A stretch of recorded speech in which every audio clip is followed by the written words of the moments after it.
Call to order. This is the January 27th, 2025 Board of Supervisors meeting for New Garden Township.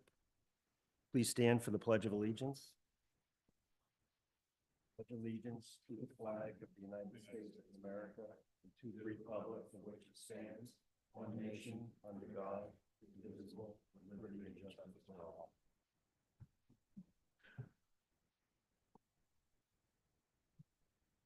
The board held an executive session at 5:30 earlier today to cover real estate and personnel matters. First item is public comment, 3-minute time limit. Dave Kreiser and Michael Lowenstein. Good evening. We're from Pemberton HOA. We're here to ask you to table ESCO release number 23 to Bentley Homes again. You tabled it last month because of unresolved issues with the stormwater management system. The largest portion of that release is regarding sediment basin number 1 in our neighborhood. If you just take a minute to read that letter that you were presented with, it explains our position. There's still unresolved issues there. Since the last meeting, Bentley came out and apparently did some work, but we don't know if it's in compliance at this point. The township engineer has not inspected it as far as we know. So we would like the township engineer to verify that it was re-inspected if they ever inspected it in the first place, just to make sure it is in compliance with the requirements that the township imposed on Bentley when you allowed them to build the development. So our engineer has said there were deficiencies. We're not sure exactly what work was done by Bentley, so just ask you to table it until all the engineers confirm that the work was done properly and it's in compliance with what you required. Thank you. Do you have any questions?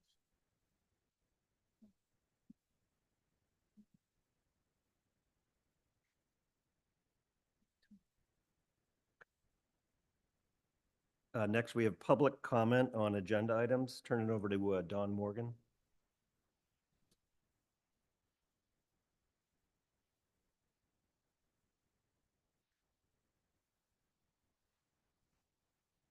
Start off by looking at Section 127 of the Pennsylvania State Constitution, natural resources in the public estate.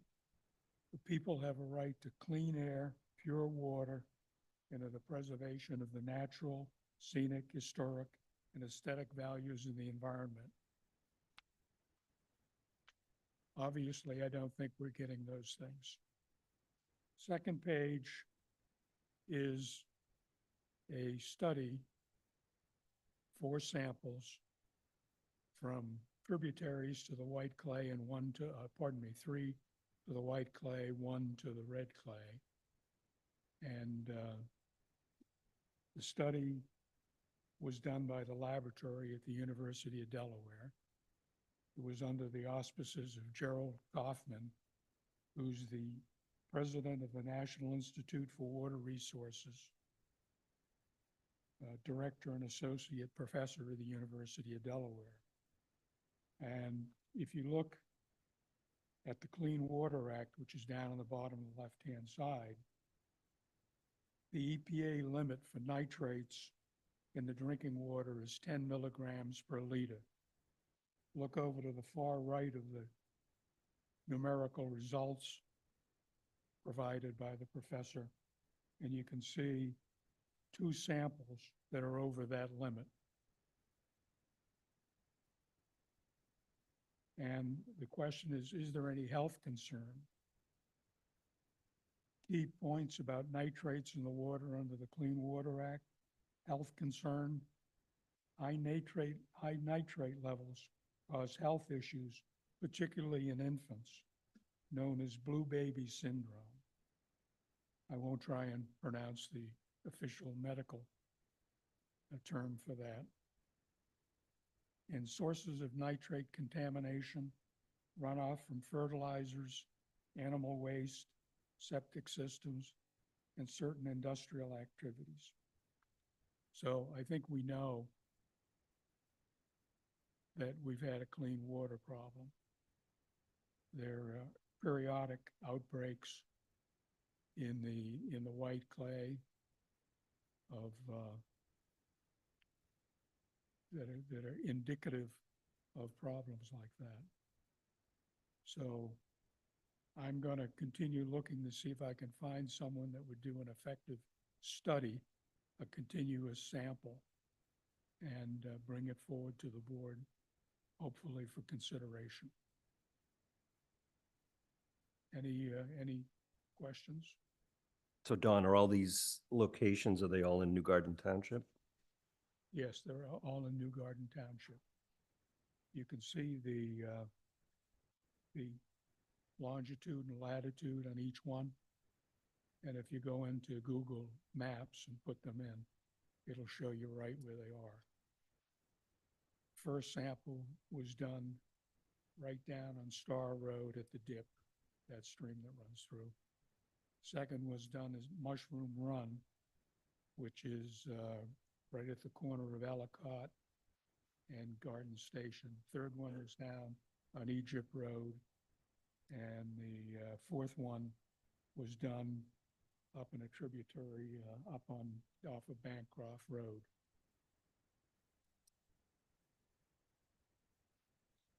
Any other questions from the board? I just had a quick comment and a question. I don't remember where I saw it. I think it might have been on Chesapeake Views, but when I took office in 2020, every single tributary, stream, creek in the township was red for one reason or another, be it nitrates, some sort of impact. Right. So I think that's a problem throughout the township, obviously not just in certain areas.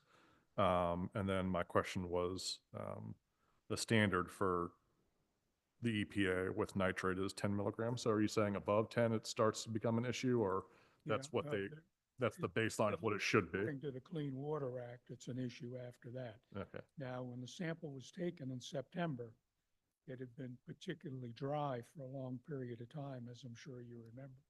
So likely runoff was very small. Whether that means it'll be more when moisture returns, I have no idea. I'm not a scientist, but I hope to recruit someone either from Delaware or from Westchester University, much like the air quality test, that they can perform a test on a continuing basis, at least for a year.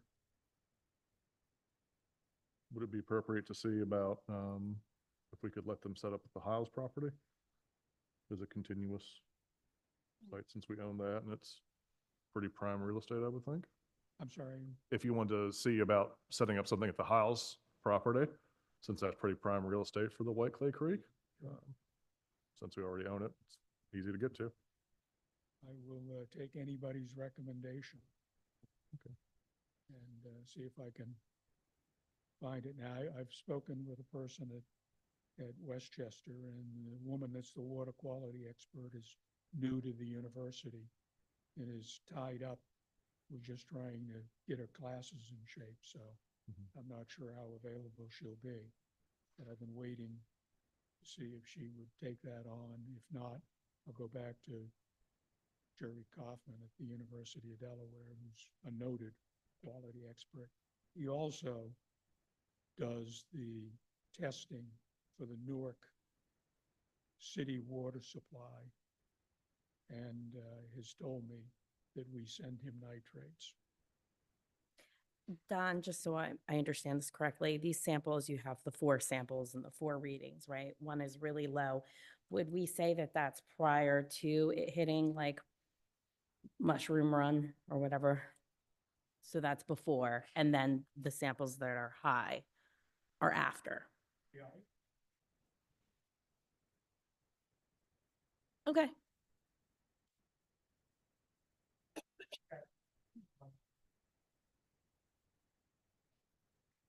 Right.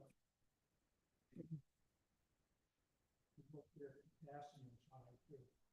Potassium is supposed to be animal waste. I had a friend who also reviewed that report. He said very high in gypsum too. Hmm. You know, chemical that they use is probably out the runoff. But it's pretty. Chris might know this answer, Chris Robinson. Is gypsum part of the natural occurring kaolin kind of vein that runs this area? I don't know if that might be something that's coming from. Sorry, not to get off on a tangent, but Richard?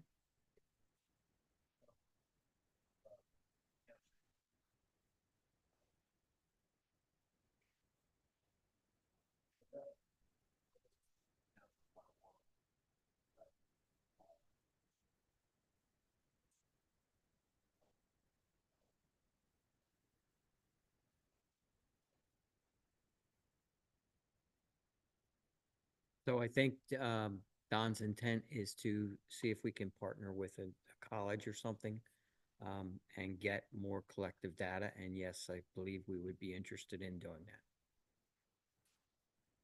I think we have to rely on the township because the DEP, I think, doesn't take the scientific approach. Nothing clear in the fact they went on the hill, take measurements every year, when they know as well as I do that hydrogen sulfide is heavy in the air.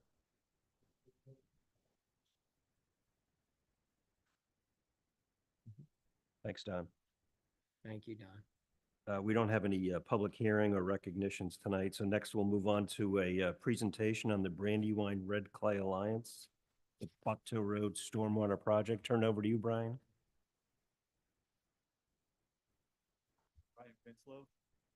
I work for the Brandywine Red Clay Alliance.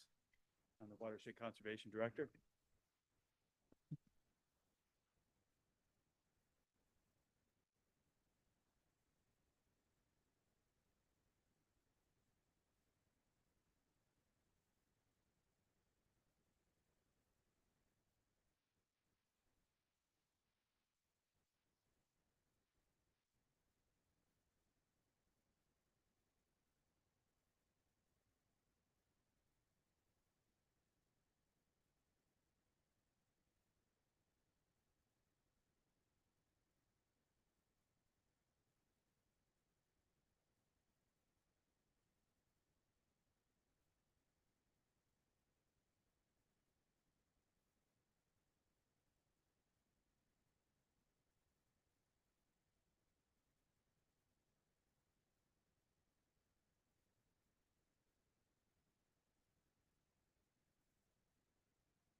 Oh, that one works. That's good. I can roll with it.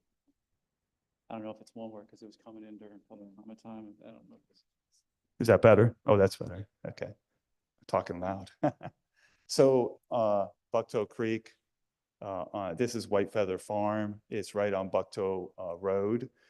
Actually, the landowner came to us back in 2017 and we put together a project here. Our projects involve first a design. So the overall study just identifies the site. Then we have to do a design for the stream assessment. We have to get permits, just like any construction project that impacts the stream. We put the design together and then we go for grants to implement.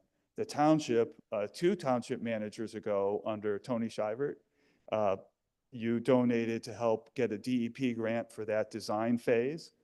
And then we were able to get a grant. We applied for the full project. They funded half. It took us 2 years to get the second half. And we just finished the project in November. So we had DCED money, that's the Watershed Protection Fund, DCNR, Department of Conservation Natural Resources, and New Garden Township. So thank you for that, because we always need local match. And then Clouser Environmental was a designer. Flyway Excavating won the bid. They're a very good excavating company that do a lot of our projects as they win the low bid. So this is the stream, the red section there, and then the tributary had a lot of 3 to 4 foot banks that were steep and eroding sediment into the stream. There was an impact on their driveway.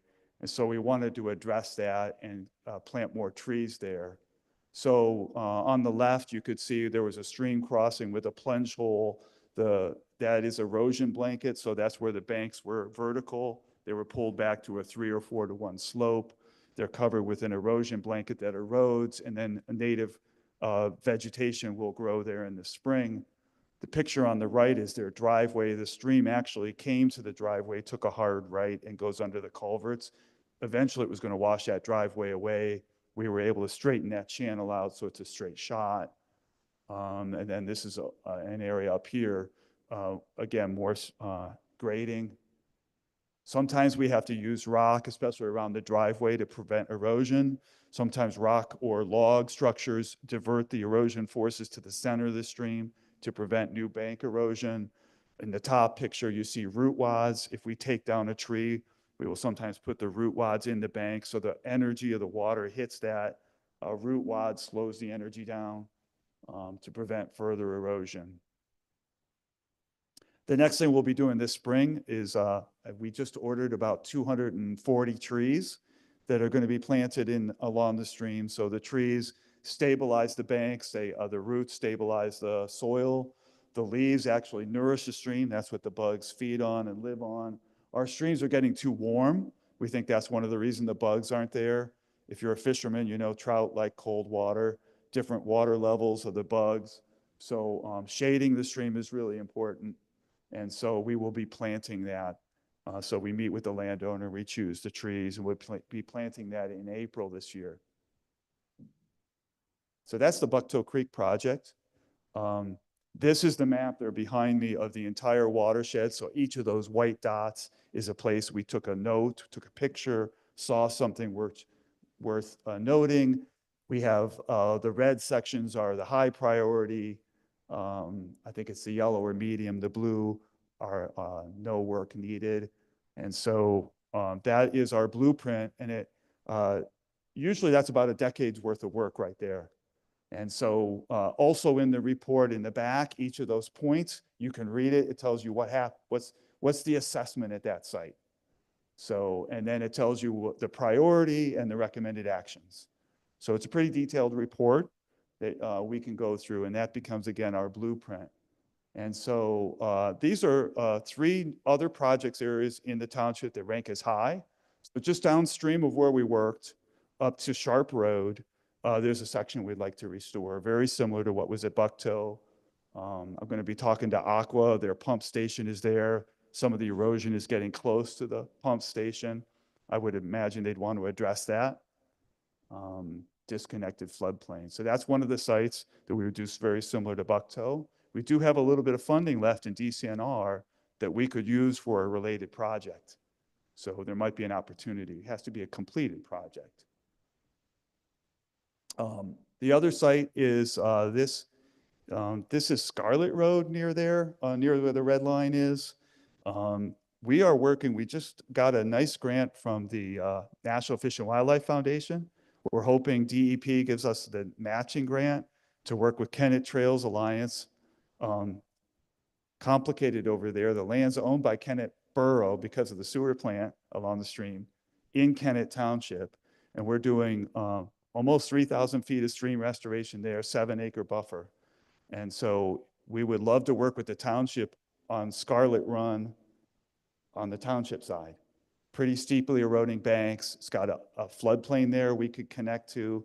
What happens when the stream has those banks, when it floods, the stream can't get out of the bank into the floodplain, which helps alleviate flooding.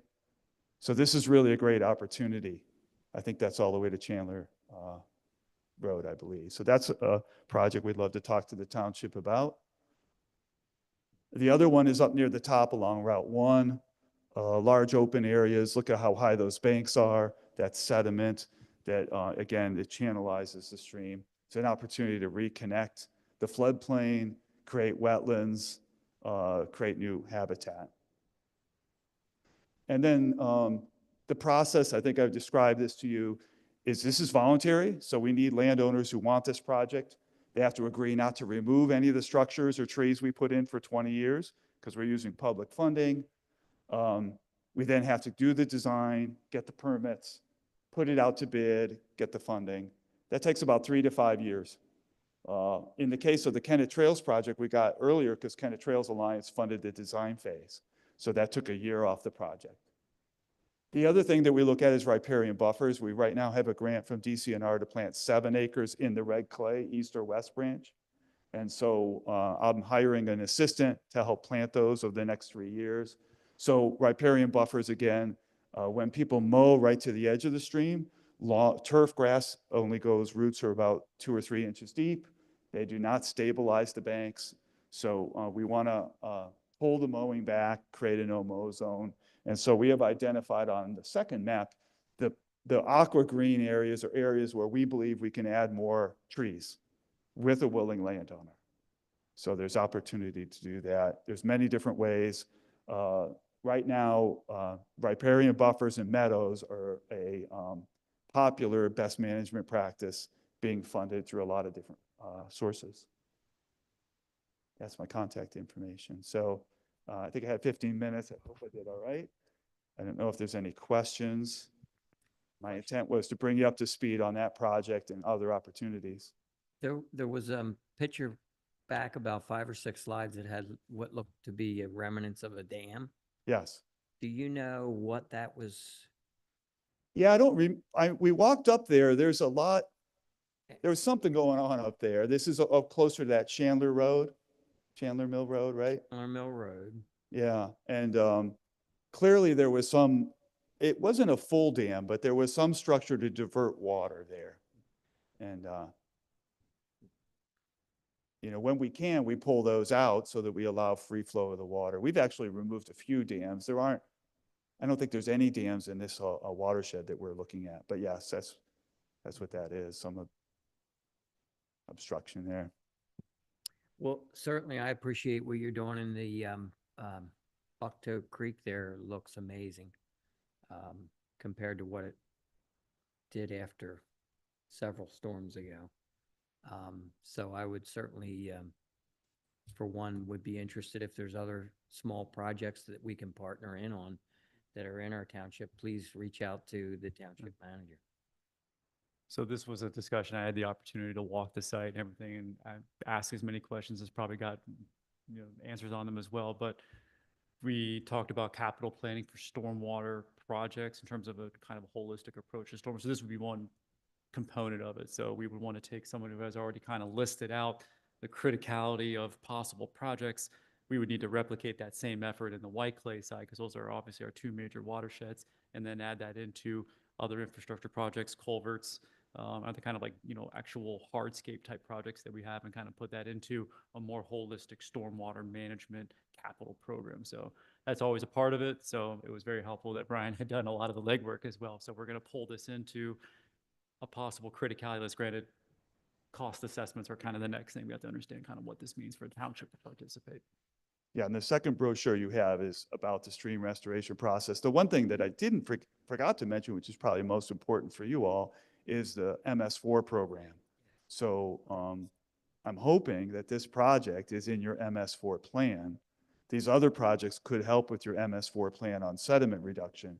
One thing you need to know is coming out right now, and Chris, you should come to our meeting on this, is DEP is changing the requirement for the MS4 program. I don't know if you're in a general permit or individual. For the general permit, it's going to be 2028. So we would want to, they're going to change it to volume versus sediment. Sediment, stream restoration will still get a credit, but maybe not at the same level. So we might want to get some of these projects done before 2028 or before your permit ends to get the maximum sediment credit. So that's something to think about. Be happy to maybe look into the nitrate issue in the red clay. I think the first thing you want to ask, so all the streams in our Chester County have high nitrate. That's nitrogen, phosphorus, and sediment. So the first question you want to ask is it higher relative to other streams? You know, where does that fit? And if so, why those particular streams? And Dr. Kaufman is a great resource. I don't know the professor at Westchester. I'd like to find out who that is. So if there's any way we could help with that, we can maybe look into that for you. Any other questions from the board? No. Thank you, Brian. Good presentation. Next, we have the minutes from the December 16th, 2024 board meeting. Can I have a motion to approve such minutes? I'll make a motion to approve. And I will second. All in favor? Aye. Next, we have the treasurer's report. We have paid invoices in the amount of $238,183.71 and unpaid invoices in the amount of $790,136.97. Can I have a motion to approve such invoices? I'll make a motion to approve the invoices in the amount you just said, just quoted. Do I have a second? Second. Steve, were there any, None. no, okay. All in favor? Aye. Any opposed? Okay, we'll move on to the public safety report. Steve, you're going to give the presentation? Thank you.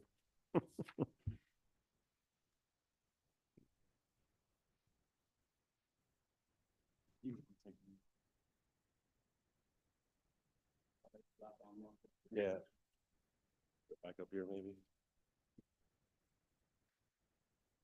Possibly. I can hear me.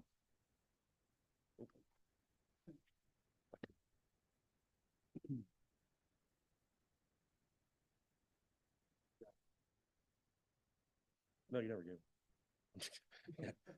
All right. I'm Assistant Chief Steve Noose from the Avenue Fire Company. We'll give a little Q4 update and end of the year. Fire company side, for the fire response, was our busiest year to date with 583 calls. Our busiest for the fourth quarter was 19 fire alarm activations. We had 115 calls at the end of the year. You can see it was our busiest for the year. In New Garden, we had 362 calls in New Garden Township, so it's by far our busiest municipality that we cover. It's only one of two that we cover 100%, so kind of makes sense. EMS. EMS for the year, in the fourth quarter, we had 506 calls total. 351 of those were in New Garden Township, 309 were transports. The transports are region-wide, so wherever we may go. For the year, it was, again, our busiest year ever, 1,883 calls, 1,256 transports. I'm sorry, 1,256 calls were in New Garden Township and 1,155 transports. That continues to rise drastically, kind of because of one area, which is Bowling Green Inn. So we keep working with them, but we can see kind of some of that with the budget where we worked with that. The budget, kind of self-explanatory. We can see in and out. For the year, something we're pretty proud of. So our budgeted deficit was around 210,000. Our actual deficit ended up being right around 50. Some of the ways we kind of controlled that this year. Our new billing company, we use that, it was our first year, 2024 for our new billing company, first full year. Our billing rate went up, our invoice collected rate went up from 42% to 66%. Our Bowling Green in reimbursement went up 75%. So that was huge.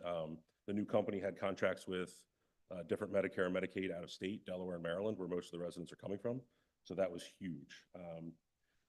We also did a remount on our EMS ambulance. So our 2015 Ford ambulance, we did a remount for 175,000 roughly, which is half the cost of a new ambulance. A new ambulance is around 400,000. So that cut cost also. For the fire side, we sold our rescue engine. So we felt the need with strategic planning, our staffing levels, career staff levels, volunteer levels. We didn't need 3 engines. We did sell that around the summer. So that was money brought back in. We have no plans to replace that at this time. We still have 2 engines. One has rescue tools, one is just for firefighting, and so our tank truck. So we were able to kind of bridge that deficit from last year where we weren't fully funded by the municipalities and going into 2025 where we are fully funded by all 5. We're kind of looking like a bright future right now. Into 2025, we do have a couple changes. So we had a career staff realignment. So they appointed me as assistant chief to work with municipalities, neighboring mutual aid partners, and the kind of career staff and volunteers to kind of see the direction we're going. We did have a 4th career staff overnight to add a second ambulance, kind of peak time. So it's 8 hours overnight, not the whole night. And they've been very busy so far. And we continue our mutual aid partner agreement with West Grove and kind of working towards the future there. Any questions for Steve? Keep it short and sweet. What's the future look like with partnering with? So we've had 5 meetings. Our next larger meeting is this Saturday. And it seems, I'd say most of the members are on board. So it's just kind of looking at how we can serve 5, 10, 12 municipalities the best we can. It's not any easier. Volunteers are less. Career staff is hard to find and becomes very expensive. Everyone's trying to make a living. So we're trying to figure out the best way to do that possible with the right resources. We're not doing it by ourselves anymore. No one's, responding 50, 60 members and trying to find career staff to cover all the stations where if we go to a call, it's the same 2 dozen faces. It's just they might change the uniform. So we're kind of bouncing around a lot, but we're trying to make it work. It's still very early, very, very early in the process. Like I said, the 5th meeting Saturday, and this is kind of the first all subcommittee, joint steering committee meeting with all of our members. Thank you. Thank you, Steve. Thank you. Thank you. Thanks, Steve. Appreciate everything you guys do. Next, we'll have Lieutenant from the Regional Police.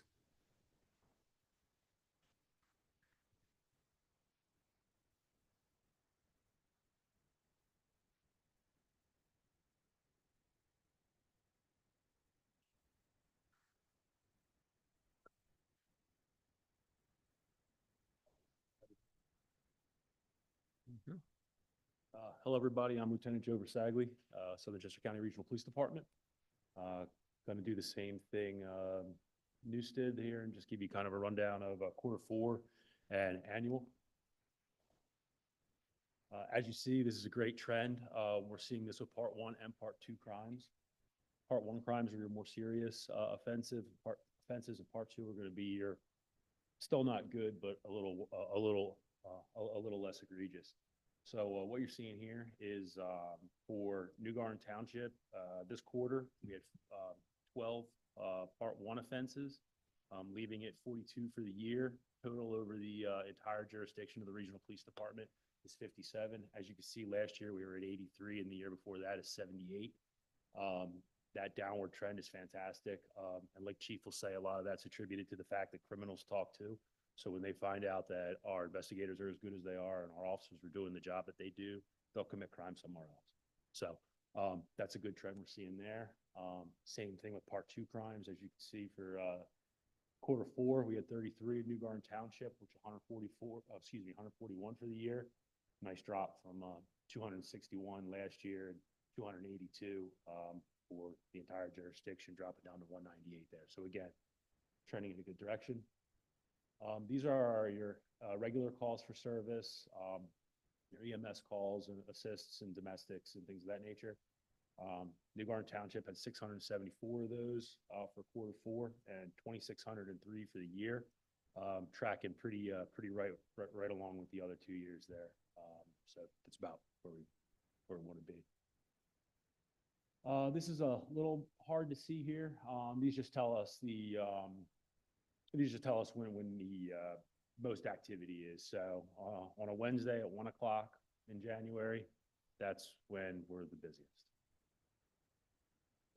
And that's hard to see there, but you can see calls for the entire regional area. Now, these are all incidents. These aren't just calls for service. These are self-initiated activity as well, traffic stops, school checks, business checks. We had about 8,898 events for 2024. Citations, we issued 174 for this quarter, 1,949 through all jurisdictions for the year. That number is down from last year kind of dramatically for this quarter, and part of that is because half of our traffic safety unit is in Africa right now on a military, for the military, for National Guard, so he's on a deployment. So it leaves our one traffic safety officer with a lot that he has to do anyway, because he's also our motor carrier enforcement. He's required to conduct a certain amount of enforcement per year. So same with warnings, down a little. DUIs, as you can see there, we had 12 for this year, quarter in New Garden Township.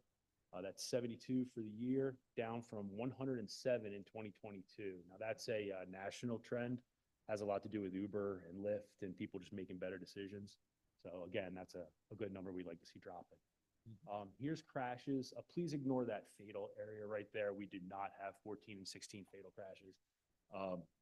Unfortunately, our administrative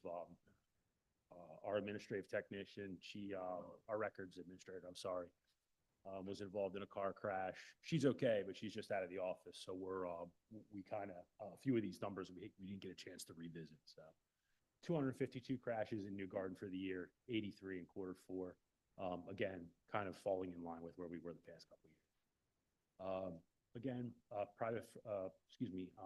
Patrolman First Class Sullivan had 26 citations for this quarter, 41 warnings, handled 4 crashes, did a couple speed details, and handled 14 truck inspections. Giving them, that unit, 920 citations for the year, 454 warnings, and 77 motor carrier enforcement inspections. Detective Smith, for the year, investigations assigned him a 47. He cleared 38 of them, giving him an 80.85% clearance rate. It's very impressive. He's still got 8 active and 1 inactive. I'm sorry he's not up there right now. Detective Townsend was assigned 27. He cleared 24, giving him an 88.88% clearance rate. Again, very good. 2 of our officers, PFC Siska and Officer Nicole Ford, they're in patrol, but they have interest in investigations. So they try to work in a couple when they can. PFC Siska handled 2 investigations. One's active, one is inactive. There's Nicole Ford, 4 assigned, 4 cleared, 100% clearance rate. Jose Alvarez is our school resource officer. Some of these cases that he handles involve children. He's very knowledgeable at that. He's very good at it. And fortunately, he knows the children from working in the schools. So he's an asset when it comes to investigating these. He handled 7 and he cleared 7. So again, another 100% clearance rate. That's our revenue, court fees. People are requesting reports, parking violations, extra duty details. We work with Bowling Green. We work with St. Gabe's, just any extra duty details. That's where a lot of that revenue comes from. So this year, in the Q4, we had 0 use of force or response to resistance events, meaning that everyone complied and our officers didn't have to use any force to effect an arrest. So again, if you look at that number, 10 total uses of force. Now, as I said before, that is after 8,898 interactions with people. Only 10 uses of force were used. 5 of those were just simple hands-on. 1 was a taser deployment. 7 are just a simple display of firearm. And out of that, this entire year, we had no founded citizens complaints against our officers as well. So that just shows you the level of professionalism that they operate at. These are just some trainings we went through, a lot of firearm stuff towards the end of the year, our low light qualifications, some patrol rifle training for our new officers. And we're switching over to our Axon body worn cameras and our Taser 10s. So our instructors have been going to classes to better familiarize themselves with that process. Other than that, the only updates I really have, our chief and I are starting what we're calling kind of our SHIELD initiative. I'm sure a lot of the incidents you guys have seen where there have been high-powered rifles or, bigger weapons than a pistol used in issue with, some of these altercations police have had. The shields that we're purchasing are from a company called Baker Ballistics, and they're in Lidditz, Pennsylvania. They're a fantastic company. Our idea is to have at least one of these shields in every car by the time we retire. That being said, the reason it might take that long is they're about $4,300 some per shield, but they're a level 3+ shield, which stops up to a rifle round. So better protect our officers and better put them in a situation where they can defend themselves should they have to. And God forbid one of these situations. Other than that, we did our official walkout for PFC Cooper. He was with our agency since 1993 and has almost 4 decades worth of law enforcement experience. So he had his official walkout on Saturday. It was a really nice turnout, and we're in the process of background for our new hire to replace him. Unless anybody has any questions. Yeah, I had a question. Yes, sir. Just comment first was that I appreciate your use of de-escalation techniques and commitment to human life. So Yeah, they're very, one of you guys. yeah, our guys are, they're really impressive. Good talkers. Yeah, Thank you. but the question was that it's my understanding that I don't know if it was district-wide or at least the high school, recently had a sort of training on what to do if immigration officials show up. Has your school resource officer been a part of that, or for your department in general kind of work with? Because I know, that sort of community policing is important to keep those lines open with them. Sure. And I believe Chief just fielded a phone call about that. I don't know of any instances where immigration and customs are actually going into schools. I think a lot of that was some fabricated information. I don't know that Jose has been in any conversations with the school regarding it. I haven't heard that because, as I said, we really we weren't looking at it as a credible complaint in the first place. If there is something, where he should be brought up to speed or something like that, I'm certain that Mr. Moore and the other principals, Ms. Weaver, Ms. McCumsey, have probably been in contact. Okay. And with that being said, also, I know there's been some on that same token, on that same note, I know there's also been some questions about, law enforcement getting involved in raids and all this. That's not the case. We've not been approached about anything like that. We cooperate with anybody with any agency that has a warrant for someone's arrest, but there hasn't been any discussions as far as, rallying the police departments and places. So just if anybody had any questions about that, that is not been anything that's been, brought up or that. So. Well, appreciate that. Yeah. Thank you. And Mr. Albion, I know you'd asked in the past if you wanted any of those numbers. I know you had requested some Bowling Green information. I do have them. So if you want to discuss them whenever, I got them for you. Thank you. Yes, sir. Thank you, Joe. Sure. Thank you. Next, we have unfinished business. We have an item to release escrow for Pemberton in the amount of $104,686.05. This item was on our agenda last month also, and we tabled it.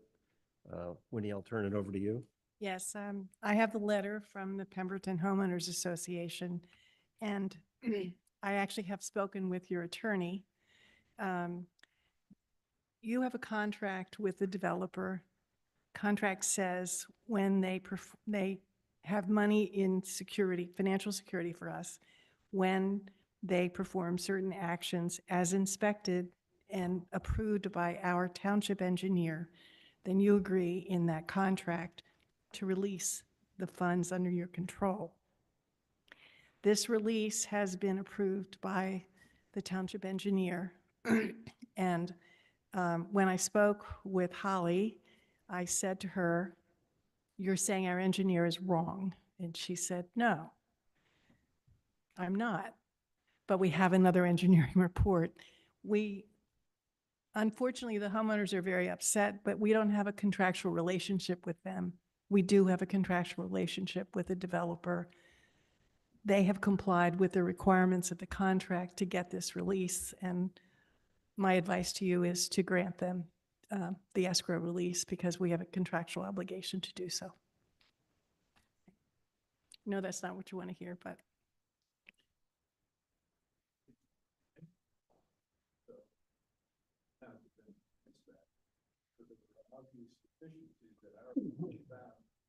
And after your engineer signed off and said it was completed, it wasn't because Bentley came out and did work that was missed.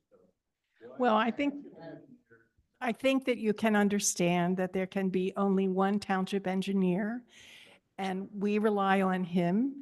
And the agreement specifically provides that when that township engineer says, "Okay, township, this work is done, you may release these funds," we're obligated to do so. I understand you disagree with it, but the Township Board of Supervisors doesn't have an agreement with you.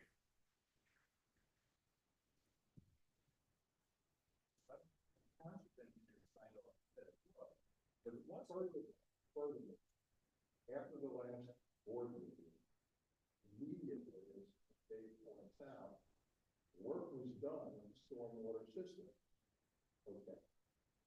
So first they did an evaluation, then they came with the work. Question. Has that work been examined and approved? I actually had a discussion with the township engineer about that precisely, and he said again, the work is clear, they've done what they were supposed to do, and he recommended that the escrow be released. I understand that you disagree with it, but I spoke with him specifically after the whole snout issue had occurred and the other inspections had occurred. So I have spoken, and I'm not an engineer, and so I don't pretend to know. However, we have,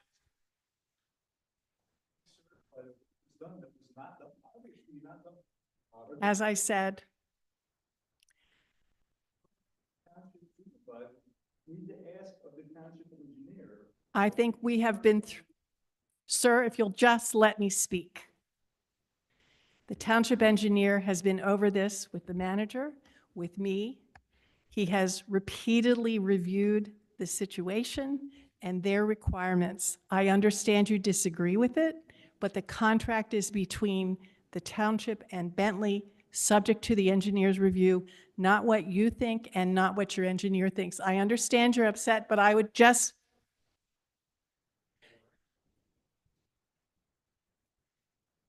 and I'm saying, sir, I understand you have a great interest in this and you can proceed as you see fit, but there is no contract with the homeowners association. It is with Bentley, and the engineer is the pivotal person. And again, you can do with it what you like, but I recommend you do it.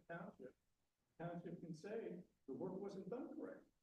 I mean, it was obvious because our engineer pointed out deficiencies and things that were not done according to the specifications that the township imposed on Bentley. Sir, you've said that several times. We understand your position. My advice is the same.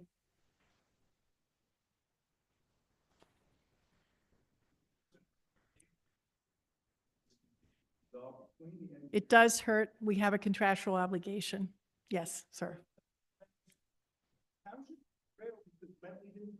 No, I cannot advise my client to breach a contract to satisfy a homeowners association, which certainly we care about and want to protect you, but we don't have a contractual obligation to deal with. We've established that you don't agree with the engineer's report, sir. You've said that several times. Right. Again, my recommendation is to grant the release. Any discussion from the board? Any questions? Is there any recourse the township might have to help them should we grant the release and then it finds out that later on down the line that it was done incorrectly or anything like that? Or is it just, is the money though really the only motivator? Well, we still have $30,000 left, but we do, if you are saying otherwise, you're saying your engineer is wrong. And that's, I have spoken with him pretty extensively about this, and he feels very strongly that he's correct. So that, I mean, just because a developer says they're finished doesn't necessarily mean that they are finished with us, certainly. But at this stage, we would be in breach of that contract if we don't release this money to them. Right. And the consequence, just to be clear, is we would get sued. Yeah, then we get sued, and then you'd have to pay me, and it would cost us money. Yeah.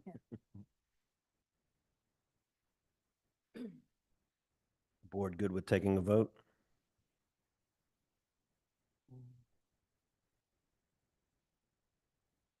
You really, Yeah, I mean, I don't have a problem releasing the money. I yeah. just like to know that we have options to help them out, because I think We most always- people that live in the township have had issues with developers that don't fully do their punch list, and I'm trying to think of what Yes. development we were lingering with when I first got on the board. If you recall, Steve, it was one that had still cropping up No, years. Yeah, so I just, one was a different circumstance when Orleans went broke. that's what it was, Orleans. candle. Yeah, And like Winnie said, after this escrow release, there would be a balance of $30,000. So it's not the finished deal. Okay. Can I have a motion to approve the escrow release in the amount of $104,686.05? I'll make a motion to approve the escrow release. Do I have a second? All in favor? Aye. Any opposed? Okay, that's approved. Moving on to new business, Avondale Fire Company. Consideration to approve the fiscal year 2025 Q1 appropriation to Avondale Fire Company in Southern Chester County EMS in the amount of $297,811.75. Make the motion that we approve the payment of $297,811.75. I'll second. All in favor? Aye. Any opposed?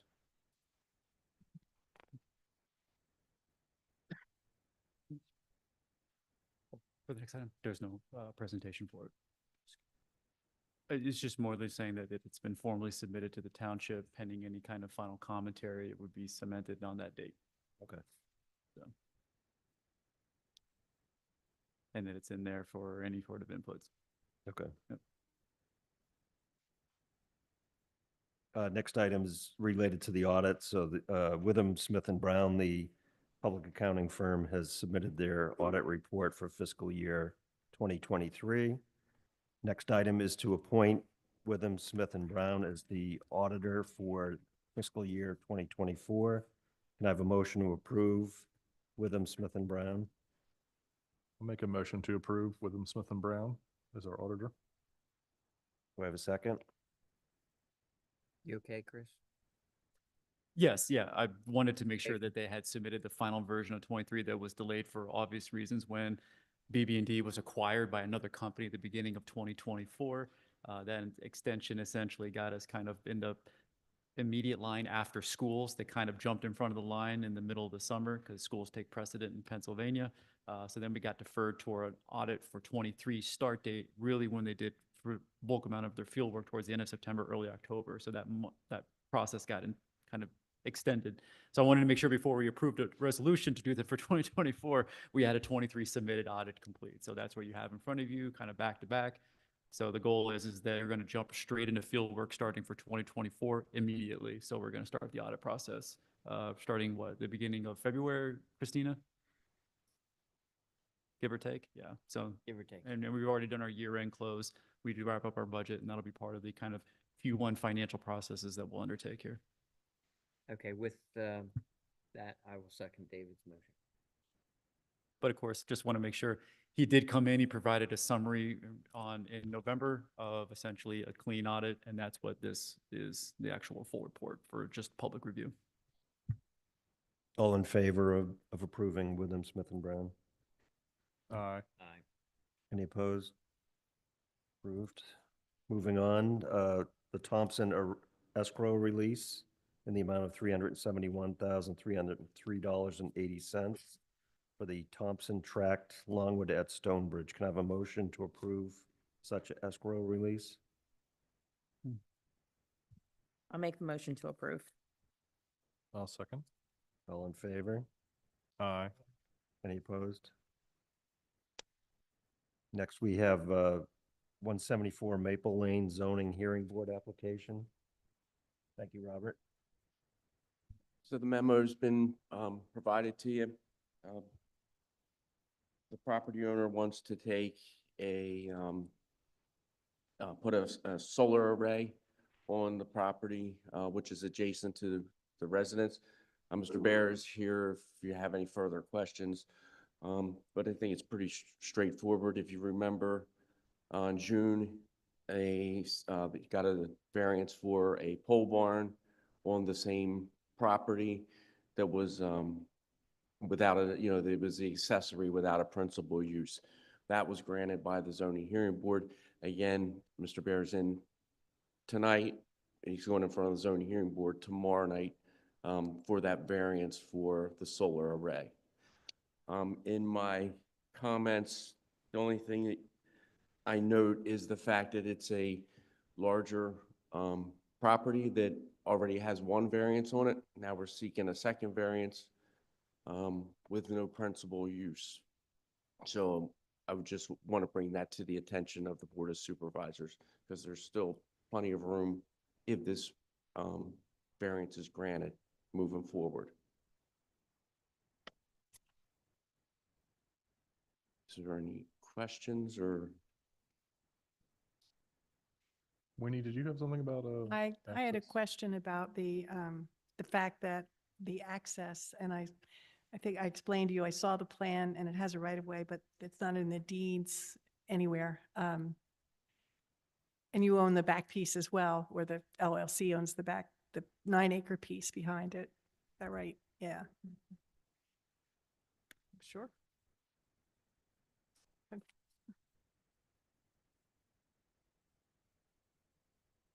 Yeah, that topic came up in the original zoning hearing.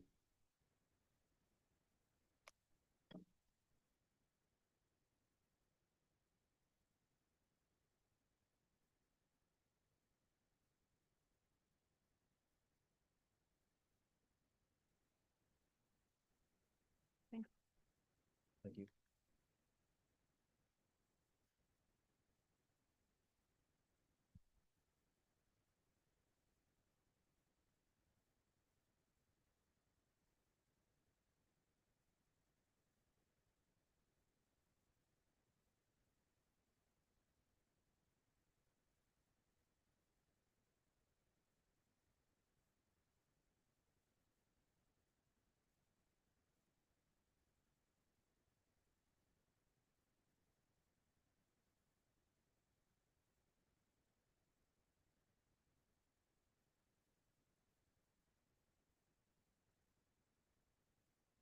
Hi, thanks for hearing us. My name is Arthur Bear, and that's my son over there, Donald Bear.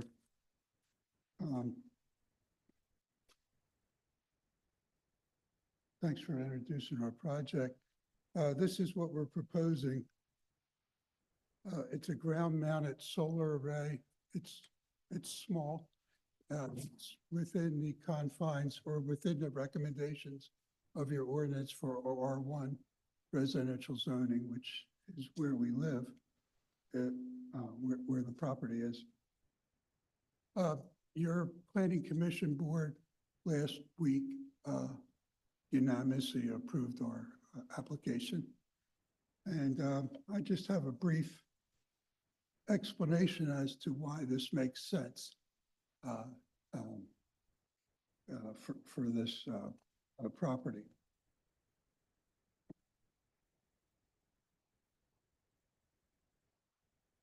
Who are we? So solar project of the size we're proposing is allowed as an accessory structure per your solar ordinance. The issue for us is that our land, we own 3 adjacent parcels off of Maple Lane, which is off of Newark Road. The first parcel right next to Maple Lane is owned by my son and his wife. And the next 2 parcels, this one, we're proposing a solar array, and this one, my understanding is that this would not be an issue if all the ownership was, if one person owned all the ownership, all the parcels. My son and I and our respective spouses bought these 2 parcels next to my son's house last year, or no, in late 2023. And that land is, those 2 parcels are titled Bear Acres LLC, which is, a company my son and I wanted to start, and we started it by buying that land. As far as I understand, that's the only issue with our proposed project, is that it's the land that we want to put the solar panels on is different owner, even though we're the same people, it's titled differently under the LLC, but we are the same people. And my son does live in that house. Here's a brief timeline. Just skipping to the bottom. Sorry, got to advance this slide. We were approved by the Planning Commission with a unanimous approval. So that was just last Wednesday. As was mentioned, we already received a variance to build the barn. This is kind of a similar situation. Now, this is important too, and this is part of our case. We were granted a permit. I have a copy of it. It's the last slide. I also have the original. We were granted a permit to trench an electrical line between my son's residence and the barn. Now, we proposed that the barn house the inverters for the solar array, which would go about 100 feet. This distance is not certain. It depends on what we finally agree with the contractor. Okay. The reason why we did that, that line is there now. It was permitted. The electrician installed it about a month and a half ago. The reason why that line is there, the reason why we installed it and got the permit to do that, is that we anticipated that the solar array would get into a net metering agreement with PECO, and this was the easiest way for us to hook up to the grid through my son's house. Okay. So in our mind, the primary residence is my son's house. It's linked to the barn and our proposed solar panels already through the permit. Well, we wouldn't have put in that line. It was quite expensive for us to do that. We wouldn't have done that if we would have trouble with this proposal.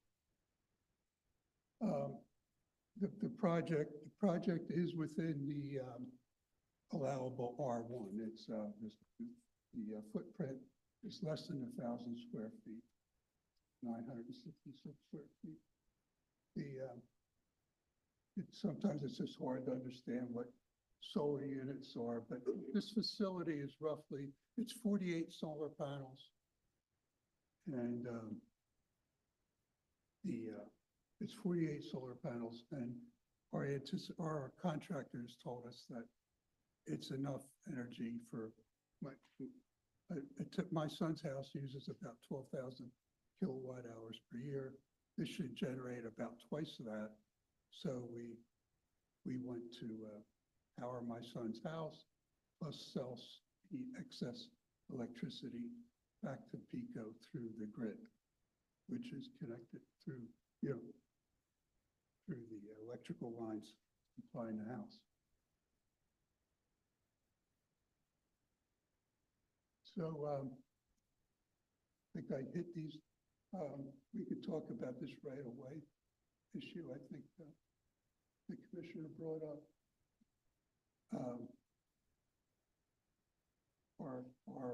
our solar panels are hard linked to the residents, so that there's a primary residence here. It is categorized as an auxiliary structure. But it's on a plot from the same family, but a different title. Solar is encouraged by federal and state governments. The other thing is, a question we got on the planning commission, which was a great question, is, why are, what, if you get denied, like what's your hardship? And this, we own land, it's subject to the Act 319, the clean and green. And solar is one of the few things, well, it's called clean and green for some reason. You have to adhere to the restrictions of the act in order to maintain your tax advantage.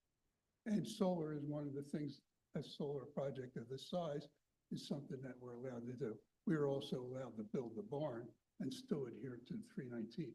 So we are restricted by the 319 of what we can do with this land, and the solar project is our best idea for developing,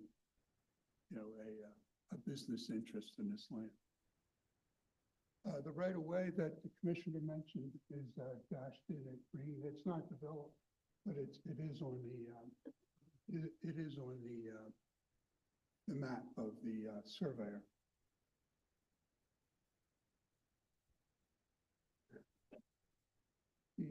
The back part of our property is large. The back property is largely woods, and there's an aqua right of way there as well. That's another question that came up on the planning commission, which was a good one, was, what's wrong with, why didn't you just put this into my son's property, and we wouldn't have gone through all this?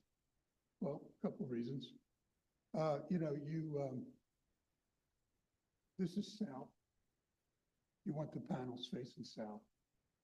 My son's property is an acre and a half, but one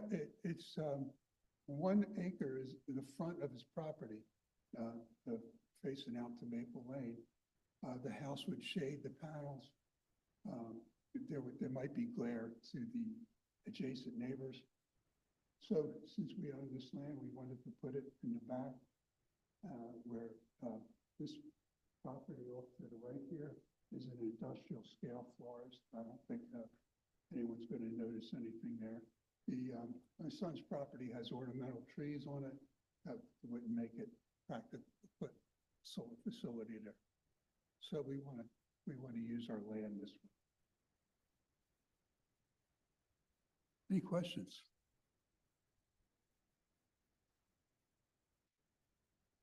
I don't have any questions, but I generally have to recuse because this is going to the zoning hearing board. My husband's on the board, and so to avoid a conflict, I'll recuse, but the rest of the board have at it.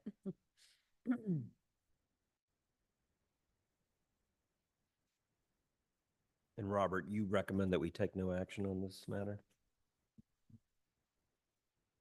I would take no action, but I would also, as I stated earlier, for the Board of Supervisors to look at this project, see the recent history and what's being approved through variances because it's a challenging approval, in my opinion. Because now we have a driveway going through to a pole barn over multiple lots. Now we're putting another accessory use on here. They're all great uses. But I'm just cautious, I would just want the board to understand that as the zoning officer, that's what my thought process is. Can you tell me, is there enough after this solar array and the barn? Is there sufficient area for there to be a dwelling on that house, Yes, on that lot? I believe so, yep. We've got permission for the barn, we weren't allowed to, down in this room, that's the residence.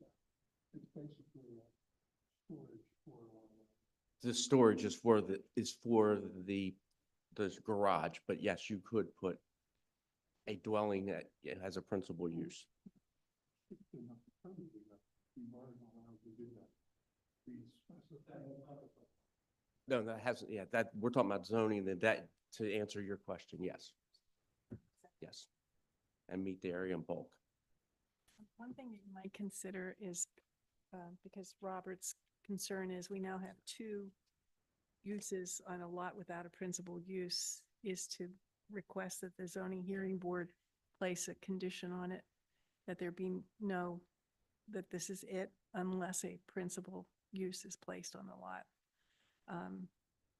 I did have a concern about easement, lack of easement, and you don't need a lecture about easements, but there is an old plan that shows a right of way. There's no deed that gives it to anybody, but I think it's prescriptive. It's been there for so long that it's okay. Yeah, They it's have access going back. 1985, I believe that was. 1985, and it's, a lot of surveyors put easements on plans and never did the deeds to grant them, but it's been there since 85. So I think, especially the first lot, because it's a different ownership from the back two. So I think you're okay there. But I do think Robert's point is well taken, that this is now two. And you might want to consider. The other thing is, do you know what the risk is to a child, a cat, a dog, getting into your solar array? I know, my voice is scratchy too. Do you know what the risk of harm from the electricity is if a dog, a cat, a child gets into the array?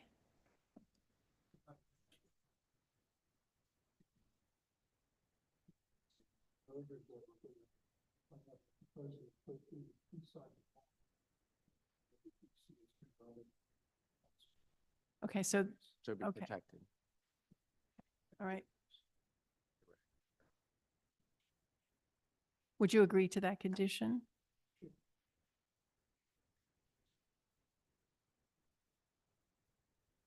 I think the danger is more than electricity.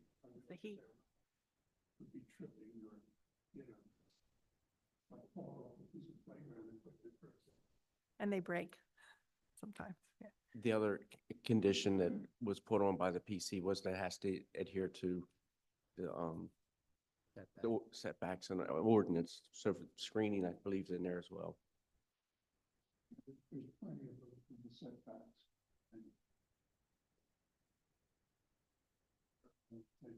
So I would, as I'm listening to that, the condition would be that the array be fenced, that they comply with, adhere to the setback and other regulations of the zoning ordinance, and that a restriction be placed on the lot for no further accessory use until there is a principal use on the lot. I would agree with that. I have a quick question. Chris, with the rezoning that's coming up, I know that meeting's, I think, next week. Would these be added as an accessory use for the new proposed kind of Is this- rezoning use? Is this in the future village gateway district or no, village district? So yeah, we'd have to get some understanding by running it by the actual Michael Baker team just to get a kind of summary on for that, but can't answer that at this time, but can get it back to you. So let's assume that like it's allowed in the future, I guess, would that make it? It's a permitted use now. These are permitted accessory uses to the Oh, okay. principal use of a single family dwelling. Oh, okay. We're just filling it up with accessory uses and no Okay, principal all right. use, that's all. Yeah. It's zoning. It's not supposed to make sense. Okay. That's true. So true. So those are the three that I'm hearing. So the recommendation that I would make would, or the motion I would make is we take no action.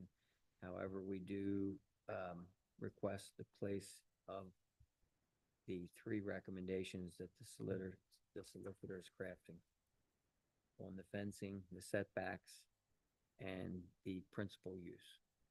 Will, will the fencing prohibit like the sun? Sorry. My experience is no. Okay, no. Shouldn't. You probably know more. It should not. That's my experience, yeah. okay. So that's my motion with it, Okay. to include the three recommendations of the solicitor. Do we have a second for Steve's motion? I'll second that. All in favor? Aye. Any opposed? Great. Thank you. Excuse me. Yes, thank you. That's not granted. You have to do that tomorrow night. They're not opposing you. We're not taking an opposition to it. Thank you very much. Good luck.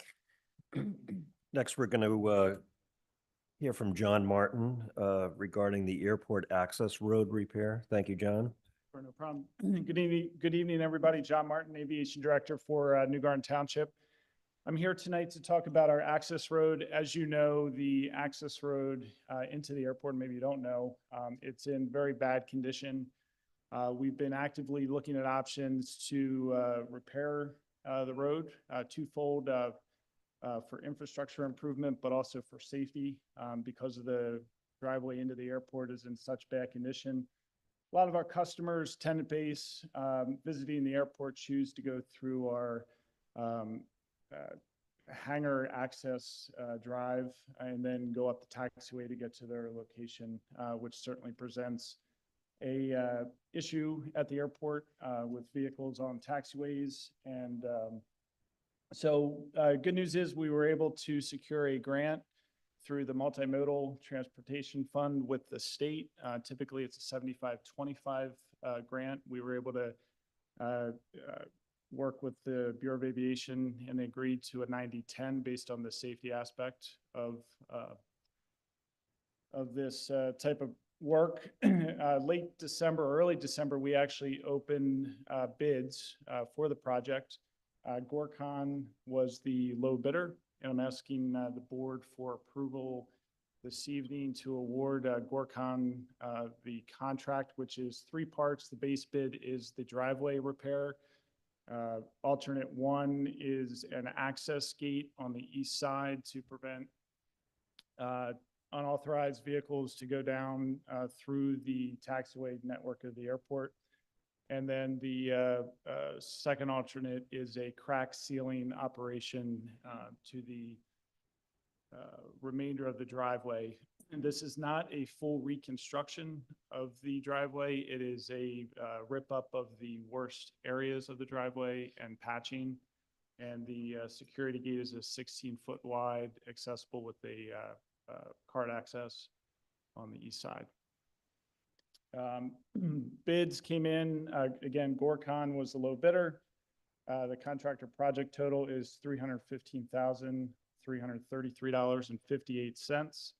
The engineering fees for this project is $40,000, making a total project cost of $355,333.58.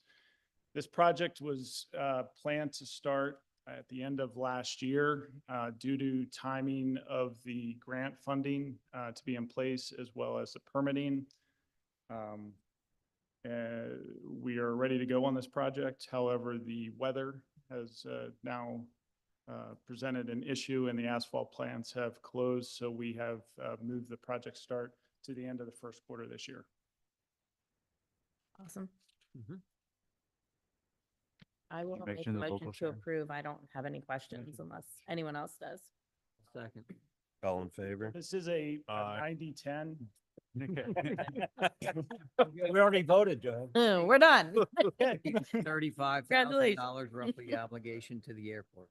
I just Exactly. wanted to point out, so this will require an amendment because the budget. the project overall had a stay period of kind of a continuing like initial understanding with no real hard costs. And then when it finally came through, the gate was kind of this like other additive element to the project. So then it was one where can we still get the same kind of 90-10 split, or will we revert to a 75-25? So we're just kind of waiting for the pattern. So the actual 35K from our local share comes for airport capital reserve account. From our enterprise fund, it will just go back into this project and be amended in the kind of whenever we do amend the FY25 budget, mostly for capital projects. They're the ones that shift and change over time.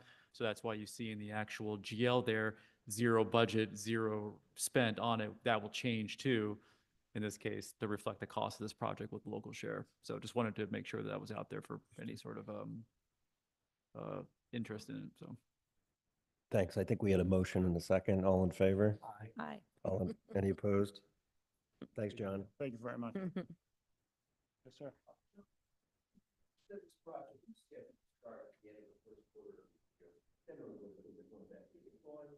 As soon as the asphalt plants open, which I'm told end of March, early April. Thank you.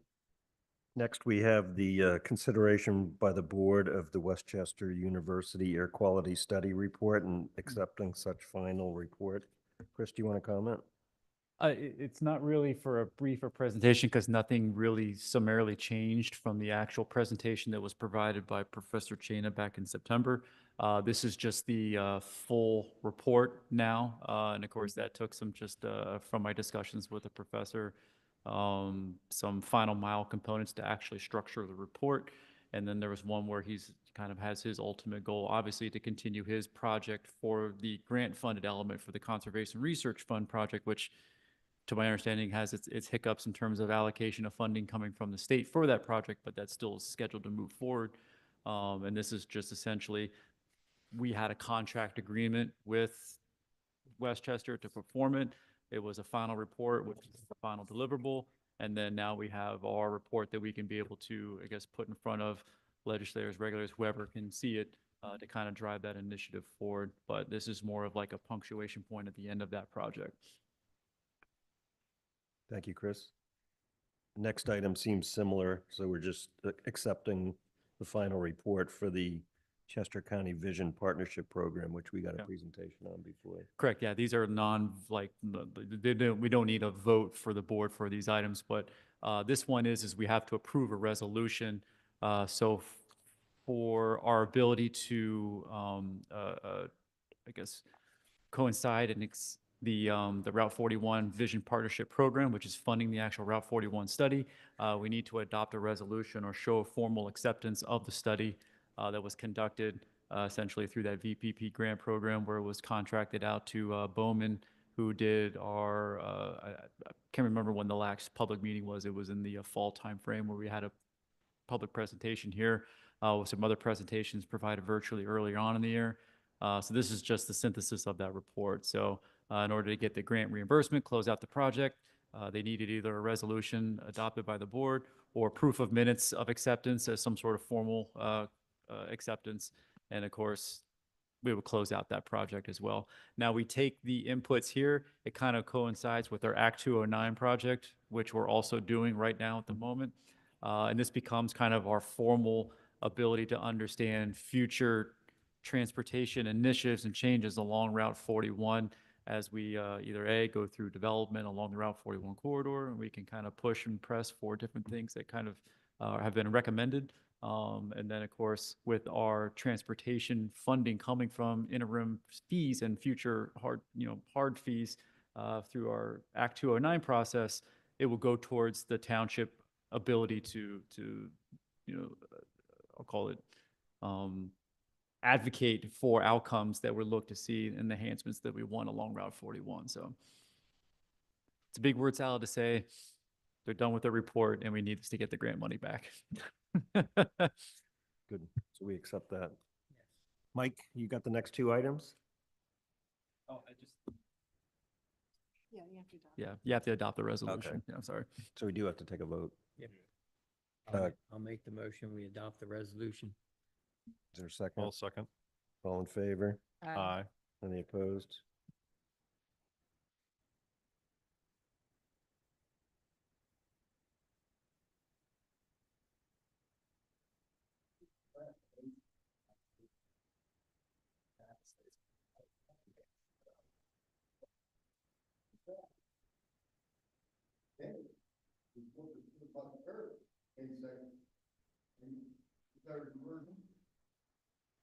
We have a bigger problem than that.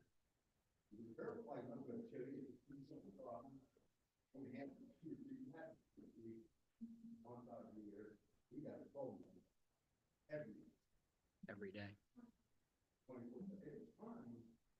Somehow, like I said, go make, you study something over and get the same result as you can. And it's time to maybe get Harrisburg involved. We tried to count with the state representative and the state senator, and obviously it fell to deaf ears. We gotta get our support somehow through Harrisburg, whether it's from general or somebody. Because we can talk here all day about each study, this study, and what you have that's better business practice, whatever is best business practice. The result is the same, zero.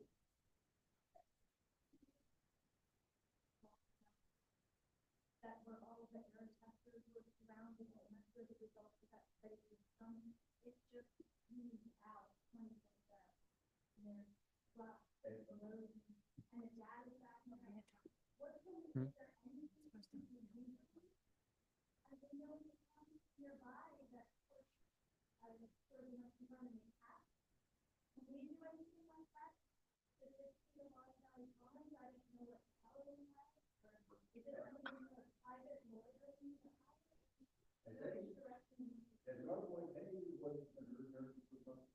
Well, I mean, we've talked to Sappy the same way the other, Chris Sappy, our state rep, right. We've talked to her and she said very different things to Kennett Borough. So that's incredibly frustrating. Right. Still waiting myself.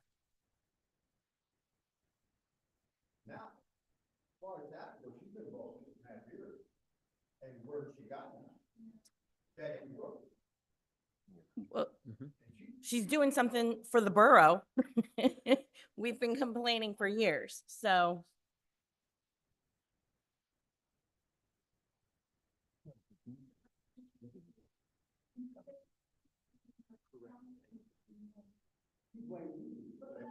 Say this again. She said what? Are you listening? This is important. I'm listening.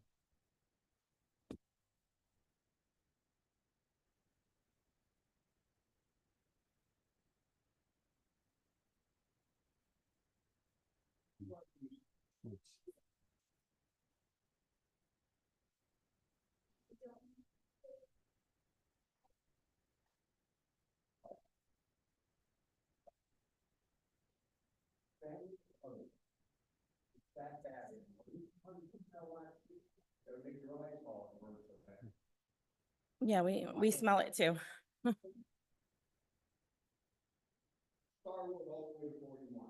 Mhm.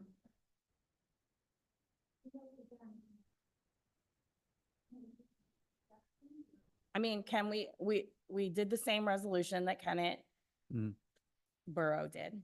Can we cap it like, who is it, West Grove? Can we make our own resolution on the air quality? London Grove? Not without being on the agenda. Correct. So, all right, put it on next month's agenda. We'll do it. I mean, the report, a resolution declaring an emergency, all of that is the same thing. It goes to the same people. Right. So the township has performed its act in terms of getting the information in front of it. Now, can we commission more and do more against lobbying towards DEP? Yes, I email them regularly, but you can't force Harrisburg to act. No. So that's the issue. And I mean, I can go into detail about all of my natured emails and pull up my Outlook account at the current moment, but I don't think that would be very beneficial for the public meeting. So the answer is we are engaging actively, frequently. You're up against the wall because you're basically yelling into a firewall like an ether. So it's very difficult to get results when there's no clear action that really says a second-class township can break above the fold and actually insert itself as a leverage piece to get larger decision makers and regulators to do anything. London Grove. Correct. So if my understanding is if a grower or composter wanted to sue them, they could sue them and it would be the same story we have here, right? So they have this false cap, they have a cap in their resolutions, right? But it's not enforceable. Did I understand what they said correctly at that meeting? They're talking about the London Grove where they put in an ordinance. I mean, Robert could probably talk about it. We understand, we Yeah. know.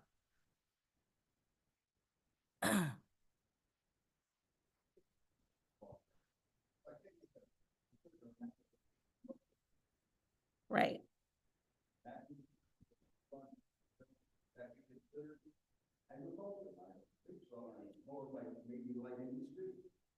If you can grow mushrooms from the top of the building. And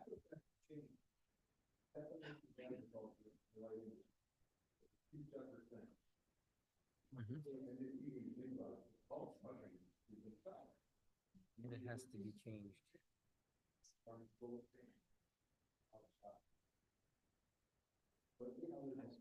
So if you don't want us to do a study, which is what you kind of just said, then you are reliant only on the data that's coming out of the DEP, which I don't think any of you want. Correct, right? So do you want us to continue to do the testing?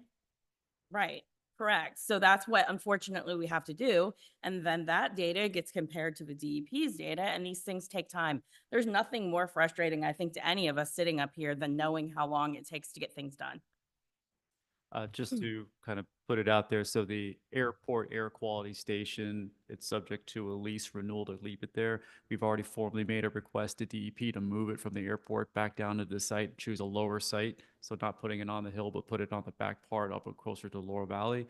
I haven't gotten feedback. They said they routed it up. So the request has been made out there, but that's, yeah. I in terms of where they put it on publicly owned or privately owned, I have no idea. I just know that the request was made to move it closer to the issue. So that's really it right now. Yeah.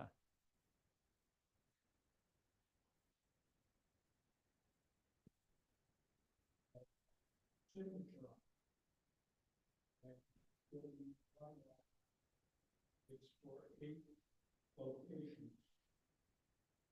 2 instruments in each of the 8 locations. You're going to award that.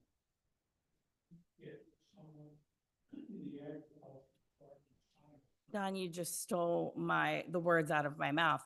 They're not allowing any testing on their property. They being Laurel Valley. She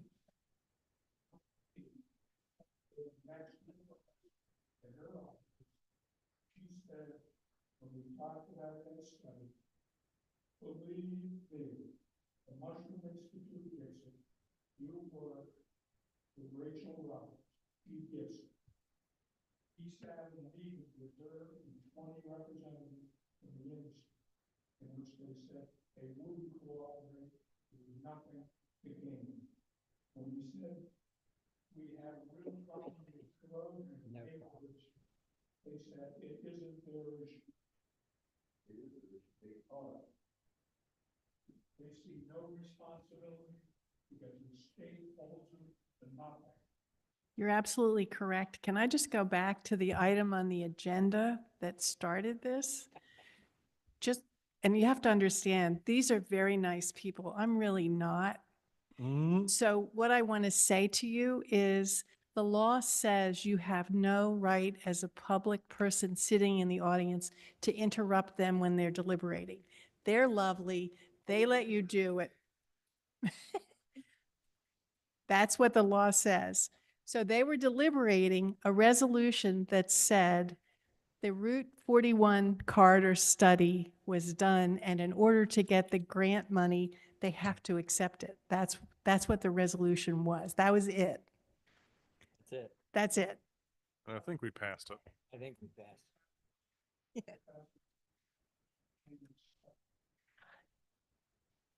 I understand, but this was just about traffic. That's what the resolution was when you started. Talking about certainly So a situation that's very, very serious, but I just wanted to point out, that's what they were trying to do. So just for clarification, I think we made a motion in a second, Right, I don't think. and then all in favor, right? Yep. Yeah, I don't think that. Aye. Any opposed? No, that's approved. Motion carried. And also, the law requires that when you speak at a second-class township meeting, the open meeting law requires that you be identified. So for the minutes, you have to show up in the minutes now because you spoke on an item, not exactly on the agenda, but you did speak at length. So may I have your names so that, He meant ROLUPO. And okay, I'll get your names. Well, I think I can figure it out. All right, thanks. Mike Buck, do you want to cover the 2025 Parks and Rec calendar and the backyard barbecue? Thanks, Mike. Good evening, everyone. So I'm up here to request, on the Parks Department's behalf and Parks and Recreation's behalf, approval of our 2025 event calendar. We have 17 events planned this year, like 4 additional events over previous year. We've added additional family fun night, movie night, and then we are going to continue our Halloween event and host a second annual New Garden Gobbler 5K this year. In addition to the overall request to approve the events, we're also looking for a request to waive the alcohol ordinance for the Rhythm and Brews concert series, the annual Community Day event, and then the New Garden Gobbler event.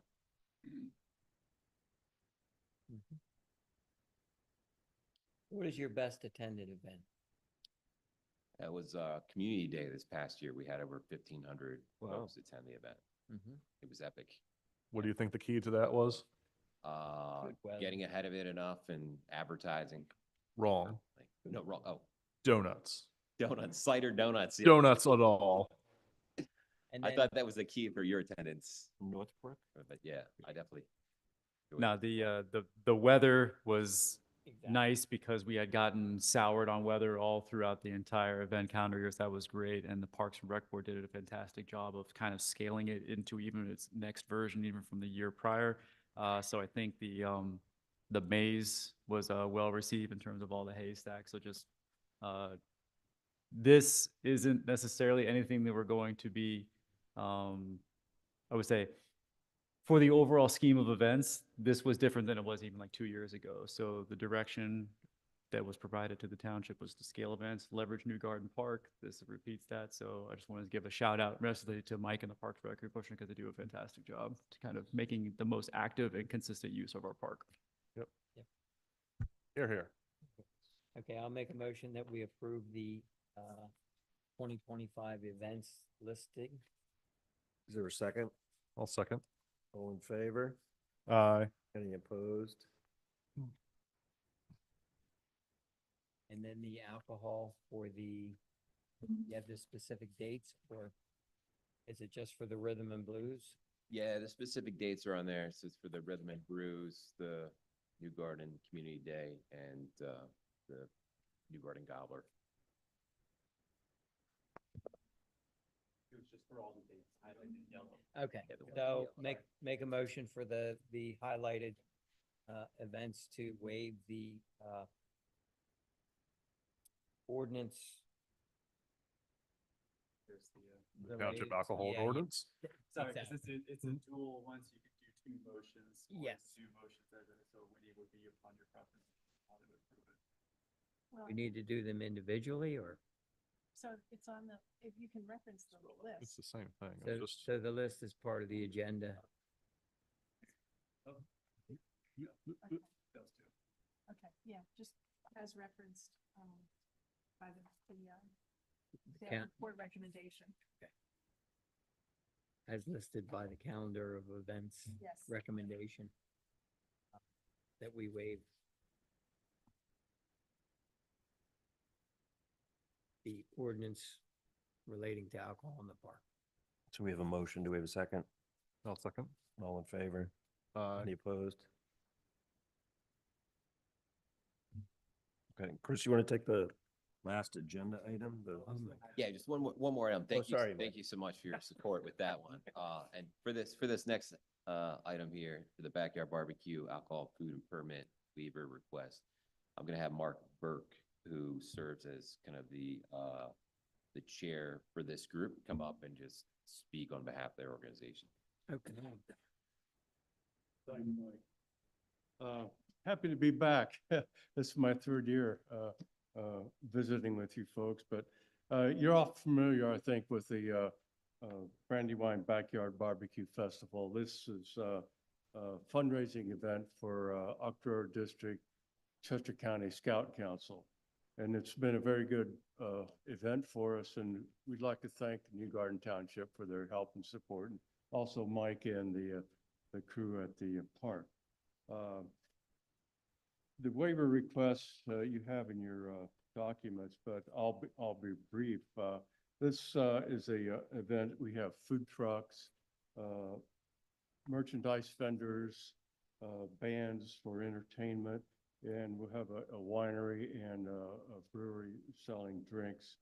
And what we'd like to do is, again, request that the alcohol waiver ordinance or alcohol ordinance be waived for this event, and also as outlined in the other document, the waiver for all the food truck fees.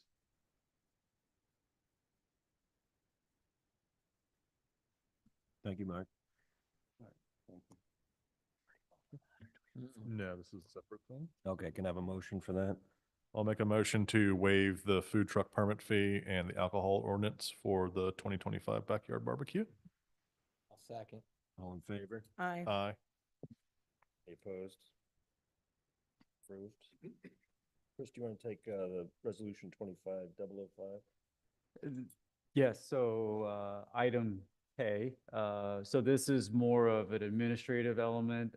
So obviously during our org meeting, we kind of appoint our elements. Chester County Emergency Services requires via request to the Chester County Commissioners that they be formally kind of codified into a resolution, mostly for recordation purposes. And of course, everything is reflective of the township's emergency service provider. So from public safety perspective, it kind of has you itemize out BLS, ALS, fire services, kind of so on and so forth down the list. So the resolution there is as presented if you have any questions, but it's essentially just to satisfy a county requirement. Thank you, Chris. Now we move on to the manager's report. You do have to adopt the resolution. Oh, we do. Sorry. Have a number on it, 2025-005. 005. I'll make a motion that we adopt 2025 dash 005. 05. Is there a second? All in favor? Aye. Any opposed? Adopted. Now we move on to the manager's report. No, I went all meeting. I haven't had to present anything. This was kind of nice for a change. So I like to reserve these times at the end of meetings to talk about just kind of topical issues, no formal deliberation, but just to get a sentiment, kind of understanding of some ongoing items and get your inputs, because of course, if they are kind of seeking for further evaluation or possibly implementation, it require kind of a follow-up as well as some potential changes. So I'll start with Ultimus Drive, which is more symptomatic of maybe a larger issue where we do have a lot of dedicated private roads from subdevelopments that exist throughout the township. Some are HOA owned, some are not. And it's one where, you know, maybe in the moment when we're doing the land development process, of course, for me, it's going to start reverberating. In that moment, it makes sense to maybe have privately maintained roads, but then 20, 30 years go by, new residents move in, they have a different set of standards. They make these requests, hey, I didn't know my road was private. I didn't realize that we were on the hook to kind of do all this additive maintenance. Is this something the township would consider? And of course, that's where you start opening the lid to Pandora's box. Everybody then wants their private roads kind of rededicated back to the township for public adoption. And what does that mean? So I figured I would put this as like the canary in the coal mine to kind of understand what that means. And then just get your sentiment in terms of, you know, is this some sort of reversion policy that you would want to seek? So it's good to understand what the impact is and potentially how much it costs. So with that, if you're familiar with Ultimus Drive, this is lower Landenberg area. So off of, is it Watson Mill and then the Christie Barranca Land. kind of area. So- I said But, Christie Land, not Christie Road. I just say that because a lot of people are not familiar with this area kind of down there, but there's not a lot of scaled subdevelopments. It's more pocket subdevelopment. So this is just one of the pocket developments in there. So it only has about 14 properties, no HOA space. I believe this was one of the kind of subdevelopments that was a Wilkinson element there. I can't do this. I'm sorry. Can switch mics.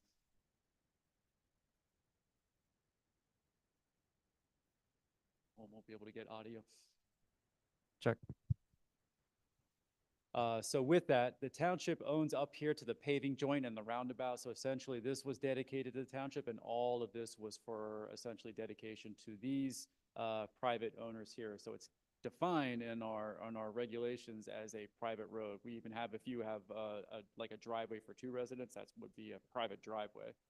So with that, it's one where the dedication required that all of these lots, essentially within the 50-foot right-of-way, which is roughly about 530 feet, owned, used, and maintained in common by all of these lots here.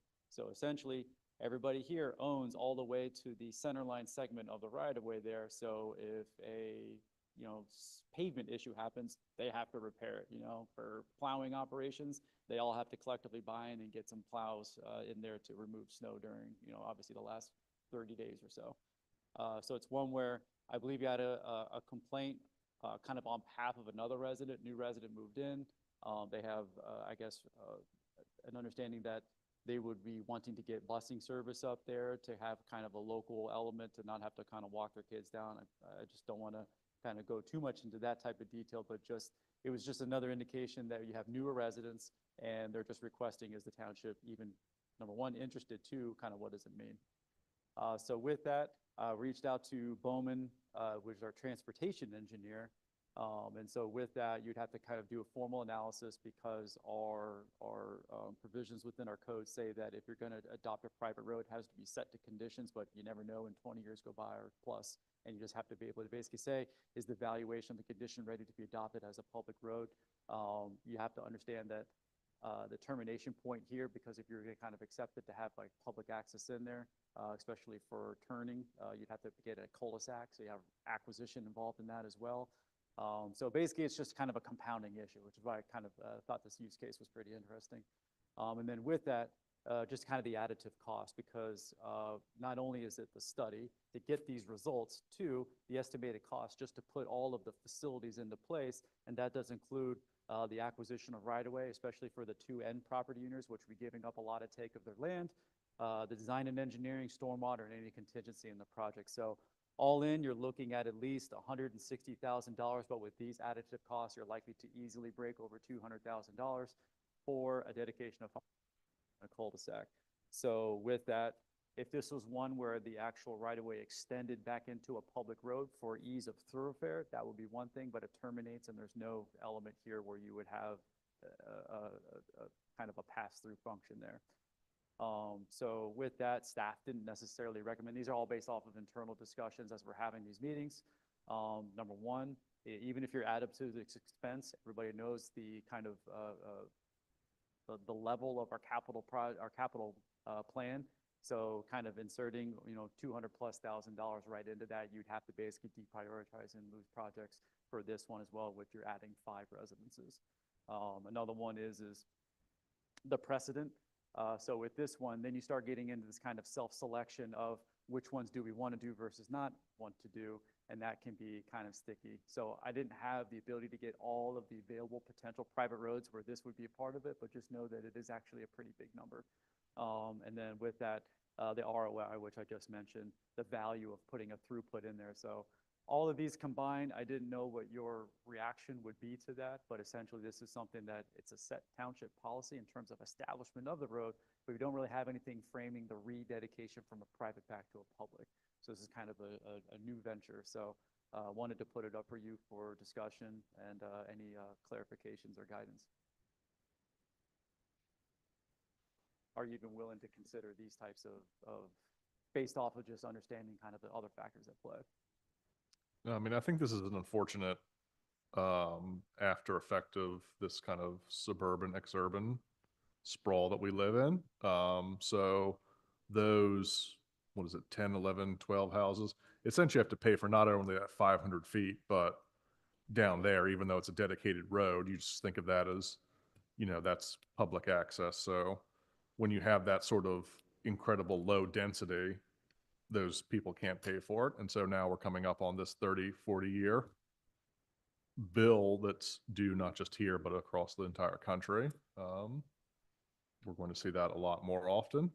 So that's, again, to go into what the township, and this explains why the township is now looking to encourage more density and things like this with zoning. So instead of just having 10 people pay for that road, you have 100 people paying for that road. So that's just my thought of.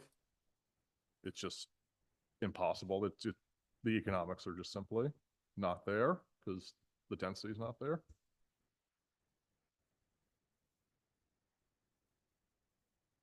Now I look like an asshole for saying that. So, yeah.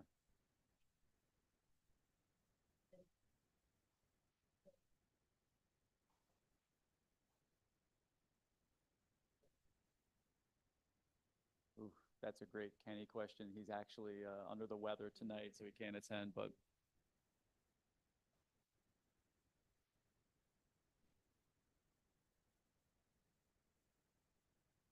increases and lighting everybody on fire up here. So, I mean, that's just not going to go over well, the amount of taxes that it's going to take to maintain every single private.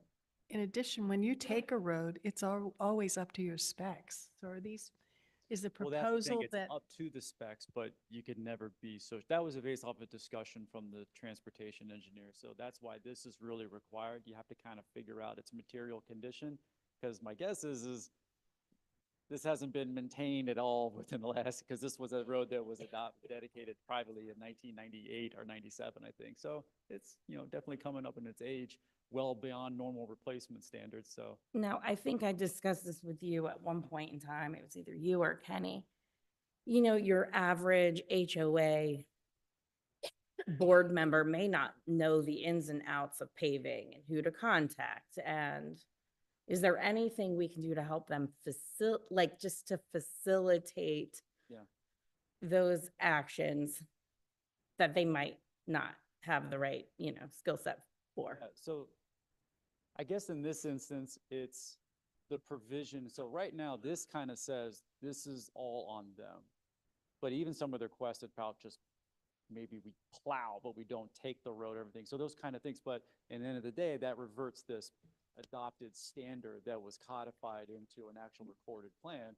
So you'd have to say, even if we were to plow, technically we wouldn't be able to plow until you change this. So you'd have to go back and amend the plan to re-adopt. So it's that kind of thing. So The other thing I think too, they're probably looking for assistance for maintenance. They're looking for taking it and kind of taking over it. There's all sorts of outcomes. I just need to know it's like, this is the issue, is because it was approved this way. I would love that. Technically, legally, we can't You can do take over anything my there. driveway. Let's say too. we plow, when we mess up and we hit something, all of a sudden it's their road, and that's the issue. So it's like, until this changes, but that means that we're amending and changing a precedent of a privately dedicated thing. Do you want to interrupt that? The I guess other that's a better way to put it. thing is the HOAs don't want people on their roads, right? Like No HOA. oh, there is no No HOA. HOA, yeah. But like if I were to go park my car there, someone's calling the cops, probably, and I'm getting asked to move. So I guess that's my point too, is you want it kind of both ways. I do too. But somebody has to pay for it, and it's So it's like, expensive.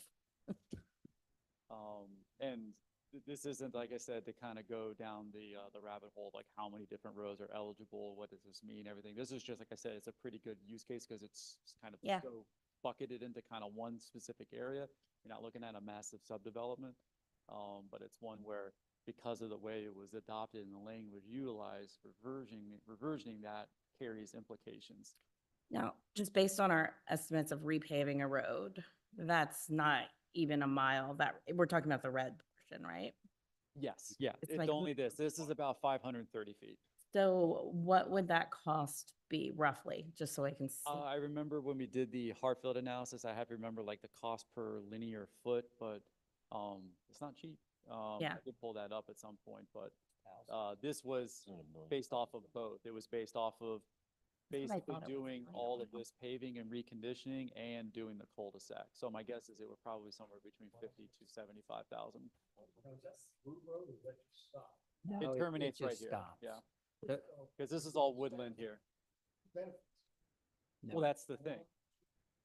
Correct. Correct. Correct. I think I said it was basically to benefit a return on investment of 5 properties. in all these years, they were happy not to have an HOA. They're probably different owners. Now, it seems to be more apropos to get somebody else to help pay for it.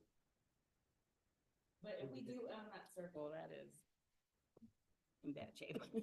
No, we don't. I think the circle will be installed, right? Is that, am I No, reading it's it? right? Is it? Oh, okay. Oh, the actual like concrete skate and Yes. everything? Yeah, I mean, Yes. everything is in some sort of, a queuing pattern Yeah. for the paving program, but that's a whole nother discussion, That's in a terms of just our side- ability to routinely execute and fund paving. So Grass because in the it's middle, A right? pretty big cost. there's 5,280 feet in a mile. I had to look it up because I'm not that smart. So approximately 1/10 of a mile, so 1/10 of $1 million. 100 grand Divided by 10 houses. divided by 5 houses. Of 5. Mhm. I, No, don't get me wrong, So- I don't think they're asking to pave here. They're just asking to dedicate it. And then we pay. Right, then we- but then we get Christie to just pave it wanted to next know how much. My guess yeah. is that they know they have to pay this thing, they'll crumble into the earth probably over time, but it's more about the maintenance, to include plowing operations, stuff like that, but any wiggle room here is one where you start on kind of unlocking that a little. Look at it, it's a private driveway, is what it is. Yeah, and there's a reason for that. Private driveway. There's probably 20 cars that use that in a day.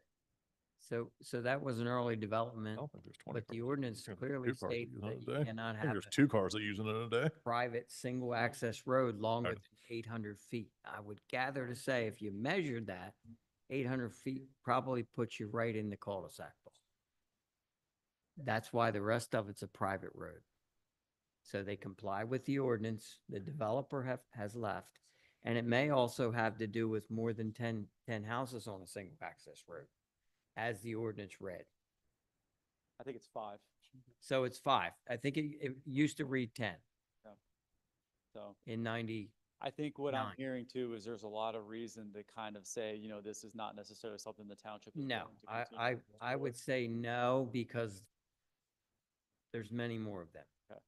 And just know that like, that helps because that kind of sets this as a kind of standardization of policy, like the way that it's approved is the way that this township is going to continue these types of functions. It was never intended to be that because they own to the center line of the road.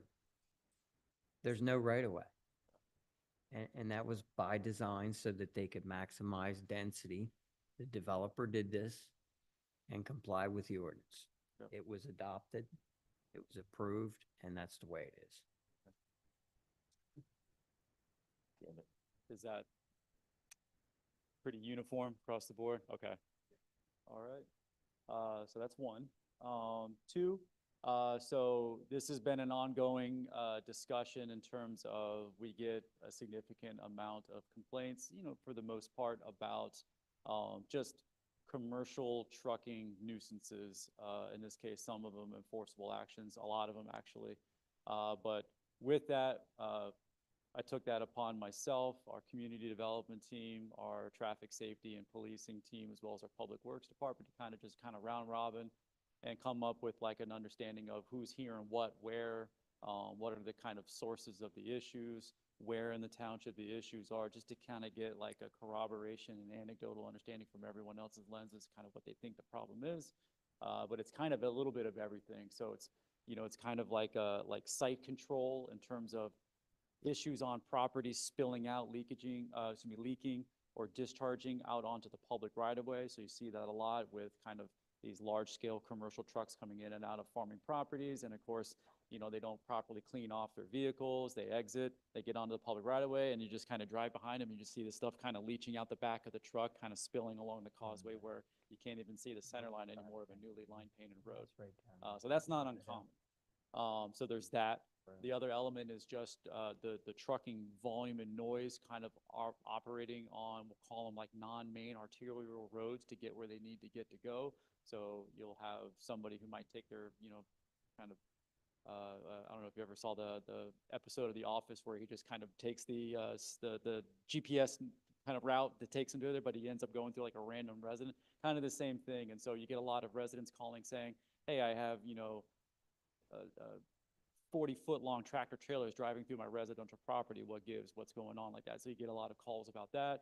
Of course, there's the one where you're coming down kind of on a downhill and you get that loud pneumatic kind of brakes, the Jake brakes, if you will, at all times and hours, and that can be a nuisance from a noise violation standpoint. So this isn't to say that because what we have in this township and because of the level of operations that it does, these are constant in every single nook and cranny of the township, because we have these types of functions in terms of usage of land in every almost nook and cranny of the township. So with that, I wanted to understand what we can do to enforce better with our community development team in terms of proactive on-site maintenance and enforcement. So that's one element to it. So we are actively doing that, and kind of we know top of mind who our kind of quote unquote largest offenders are. And usually when you talk about kind of a property maintenance function, a lot of it is through the ends of just, number one, you say education to get into compliance, but a lot of people know that they're doing something wrong. So it's basically just to spotlight the issue and tell them that the next step is more enforcement. So there's that element. We've had some, I'll call them progressed, positive dialogues, if you will, with some of the properties. And so just know that that's one component of it. It's that kind of local relationship element. We're having kind of multiple people in the community development department. It's a big plus because you can get out there and actually like visit the sites, talk to the people, and tell them what's going on. So hopefully that's one where you can see hopefully some remediation there with just less and less spillage happening. But of course, if it's not and it's still happening, we can cite them for multiple different measures. So of course, this violates mushroom environmental management plans. There's a lot of other elements too, but we can enforce that heavily as a township. The other part is the actual ones where it's more of a policing function. And that's really when you have weight limitation restrictions on roads, kind of where those roads are. The issue is we don't have a real alignment in terms of which roads should or should not have a restriction and why, because you have to have a justification to PennDOT to do so. Otherwise, if you over ticket in certain areas, they can complain, you get people's attention, and all of a sudden your program kind of goes under because you are seen as kind of bullying or harassing. So you don't want that. So with that, we talked to Southern Chester County Regional Police, and they kind of gave us some insights in terms of what would be seen as like a more effective program. So we would look at the off arterial roads, mostly dedicated for residential uses, and we would understand that the ones we do have in ordinance are actually, it's kind of counterintuitive. The ordinance as it states today identifies roads where you have common trucking traffic on it in terms of citations. That's very difficult to enforce because they have a business use to get there. You can't say you can't go along Star Road because all of the major facilities are along Star Road and of course Penn Green, which we have it on those two roads. So with that, it would make more sense to put it on other arterial roads, kind of interconnecting between those, and you would put kind of a uniform weight restriction on those that would make sense from a like an adoptive standard maybe set by PennDOT or something that you would have across the board, and everything is the exact same. And then if you have that, the ability for police to then go out with like a modular scale, they can actually pull over, pull the scale out, weigh you. If you're over, they can actually cite you for that amount of overage. And the good part is because of that level of enforcement that you're going through is more kind of targeted. The actual revenues go back actually straight to the actual township, in this case, the police department. So you're enforcing things that actually come back in terms of citation revenue. So you're not doing it from a revenue perspective, but in the other manner, you do more of a general citation and all that revenue just goes to the state. It actually doesn't come back to the township. So with that, it's going to be kind of like a two-prong mostly method in terms of continuing this enforcement function. We just wanted to let you know that we've heard this. We're better understanding the issues. We're actually going to recommend some changes to our ordinance, specifically on our what's that actual section in the code? It's like the commercial vehicles one? Trying to put you on the spot, but it would involve an ordinance change based off of, we would do we have to do a traffic and engineering study, that's part of it. So we'll be commissioning Bowman to commission that scope of work to be able to get that. And that will come forward here at a future date. And hopefully all of this leads to less complaints. The one thing out there that's not part of this would be kind of like a noise ordinance around Jake breaks. That's one where it's very difficult to enforce because you have to kind of catch it in the action on scene. It's nothing that the township can really enforce because we don't have that kind of mechanism. That's a policing function, but it's for consideration if you would do that, or you'd be willing to kind of go down that road. And then you have to kind of, the way you do weights, you have to understand which roads you cannot do that on. So it's just another thing to consider. Fact.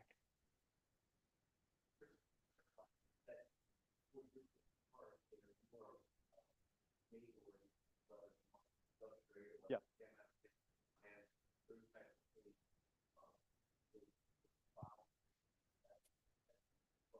Yep.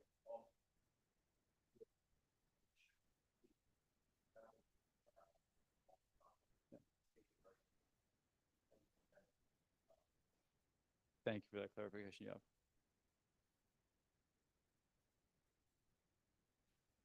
So this is just more of an update and the kind of direction that we're proceeding, and you'll see it kind of as soon as we can get that type of study into place, this will be a likely kind of recommendation to change our ordinance.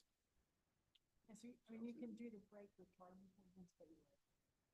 We need to explore that because that's one we need to have an understanding of what, I mean, you can do it if you can enforce it. It's kind of a clunky enforcement function because you have to, like I said, you have to have the officer catch them in the act of doing it. Because if somebody complains, it's like in the middle of the night, where does it go? Like, it doesn't really do that whole much. So it's not perfect, but at least you have it in case you do get that like direct site contact and of course, hearing of it happening. Okay, I mean, we can do a traffic and engineering study. We can show that in addition to the weight, mostly it's weight, and you have to show it's standard to the roadway, but there also is a provision that, if you determine that hazardous traffic conditions or other safety factors require a prohibition or restriction. Yeah. We can do that. Vertical and horizontal alignment of the roads can restrict traffic. Yeah. Well, it's one where like if you have like New Garden as it terminates into Yep. that like 5-point intersection at Bucktoe and Newark Road, it's a Exactly. terrible intersection. Yeah. So the fact that they're coming in from New Garden to then kind of turn up on Newark to Yep. kind of go up towards the Scots, you know, that would be a perfect case where it's like, nope, you got to go down Route 41, get to the Newark intersection and kind of go up that way. Right. So if anybody was on there, you'd be able to pull them over and issue a citation.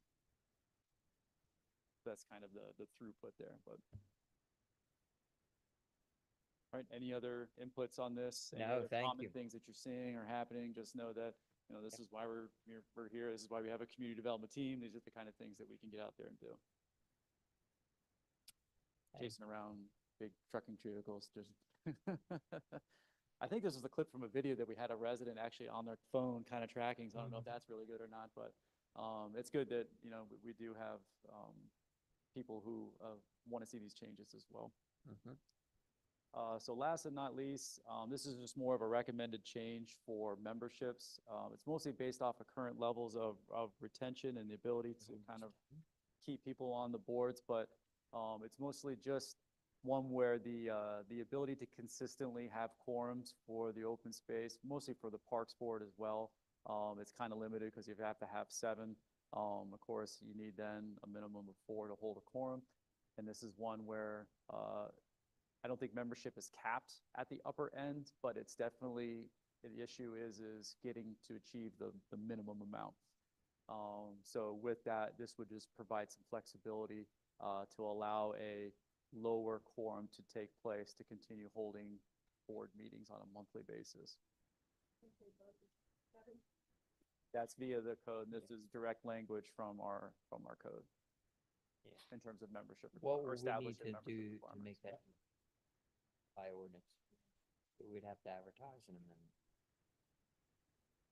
minute. Could you also add the historic commission to that because they also have quorum issues Okay. among other things? Yeah, I know that they have in terms of vacancies, they're more fleshed out, but attendance can be intermittent. So that's one word. So yes, absolutely, that can be added. Drop it to 5. Yeah, same thing. If somebody wanted to fill these open positions, as a quick aside, the application is on the website.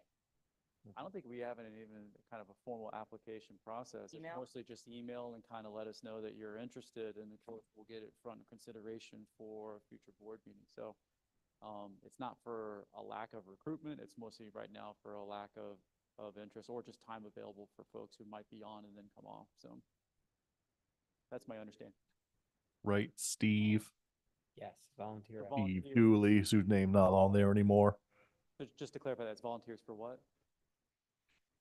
Volunteer. Yeah. Okay, so there is one. Yeah. Okay, all right.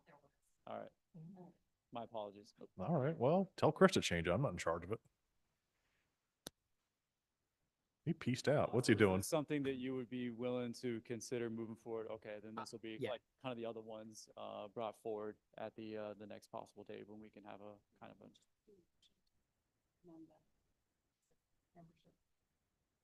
Can I have a motion to amend the ordinance related to the number of people on these boards? Yeah, I'll second. Or I'll make a motion to do that. And that would include the historic commission as well, Reduce them to Yes. 5. from 7 to 5, yes. Yep. For open space, Parks and Rec and Historic Commission. I'll second David's motion. All in favor? Aye. Any opposed? Nay. Does that start the clock, Winnie? Okay, good, all right. I know Anything this- else, Chris? That is all I have tonight, unless you have any other questions on the agenda.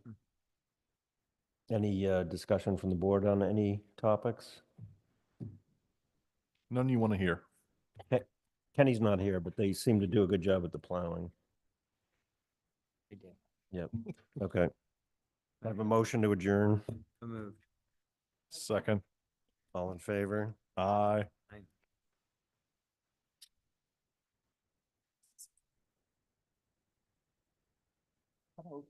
Okay. We can go get more dinner now. Are you still hungry too, Dave?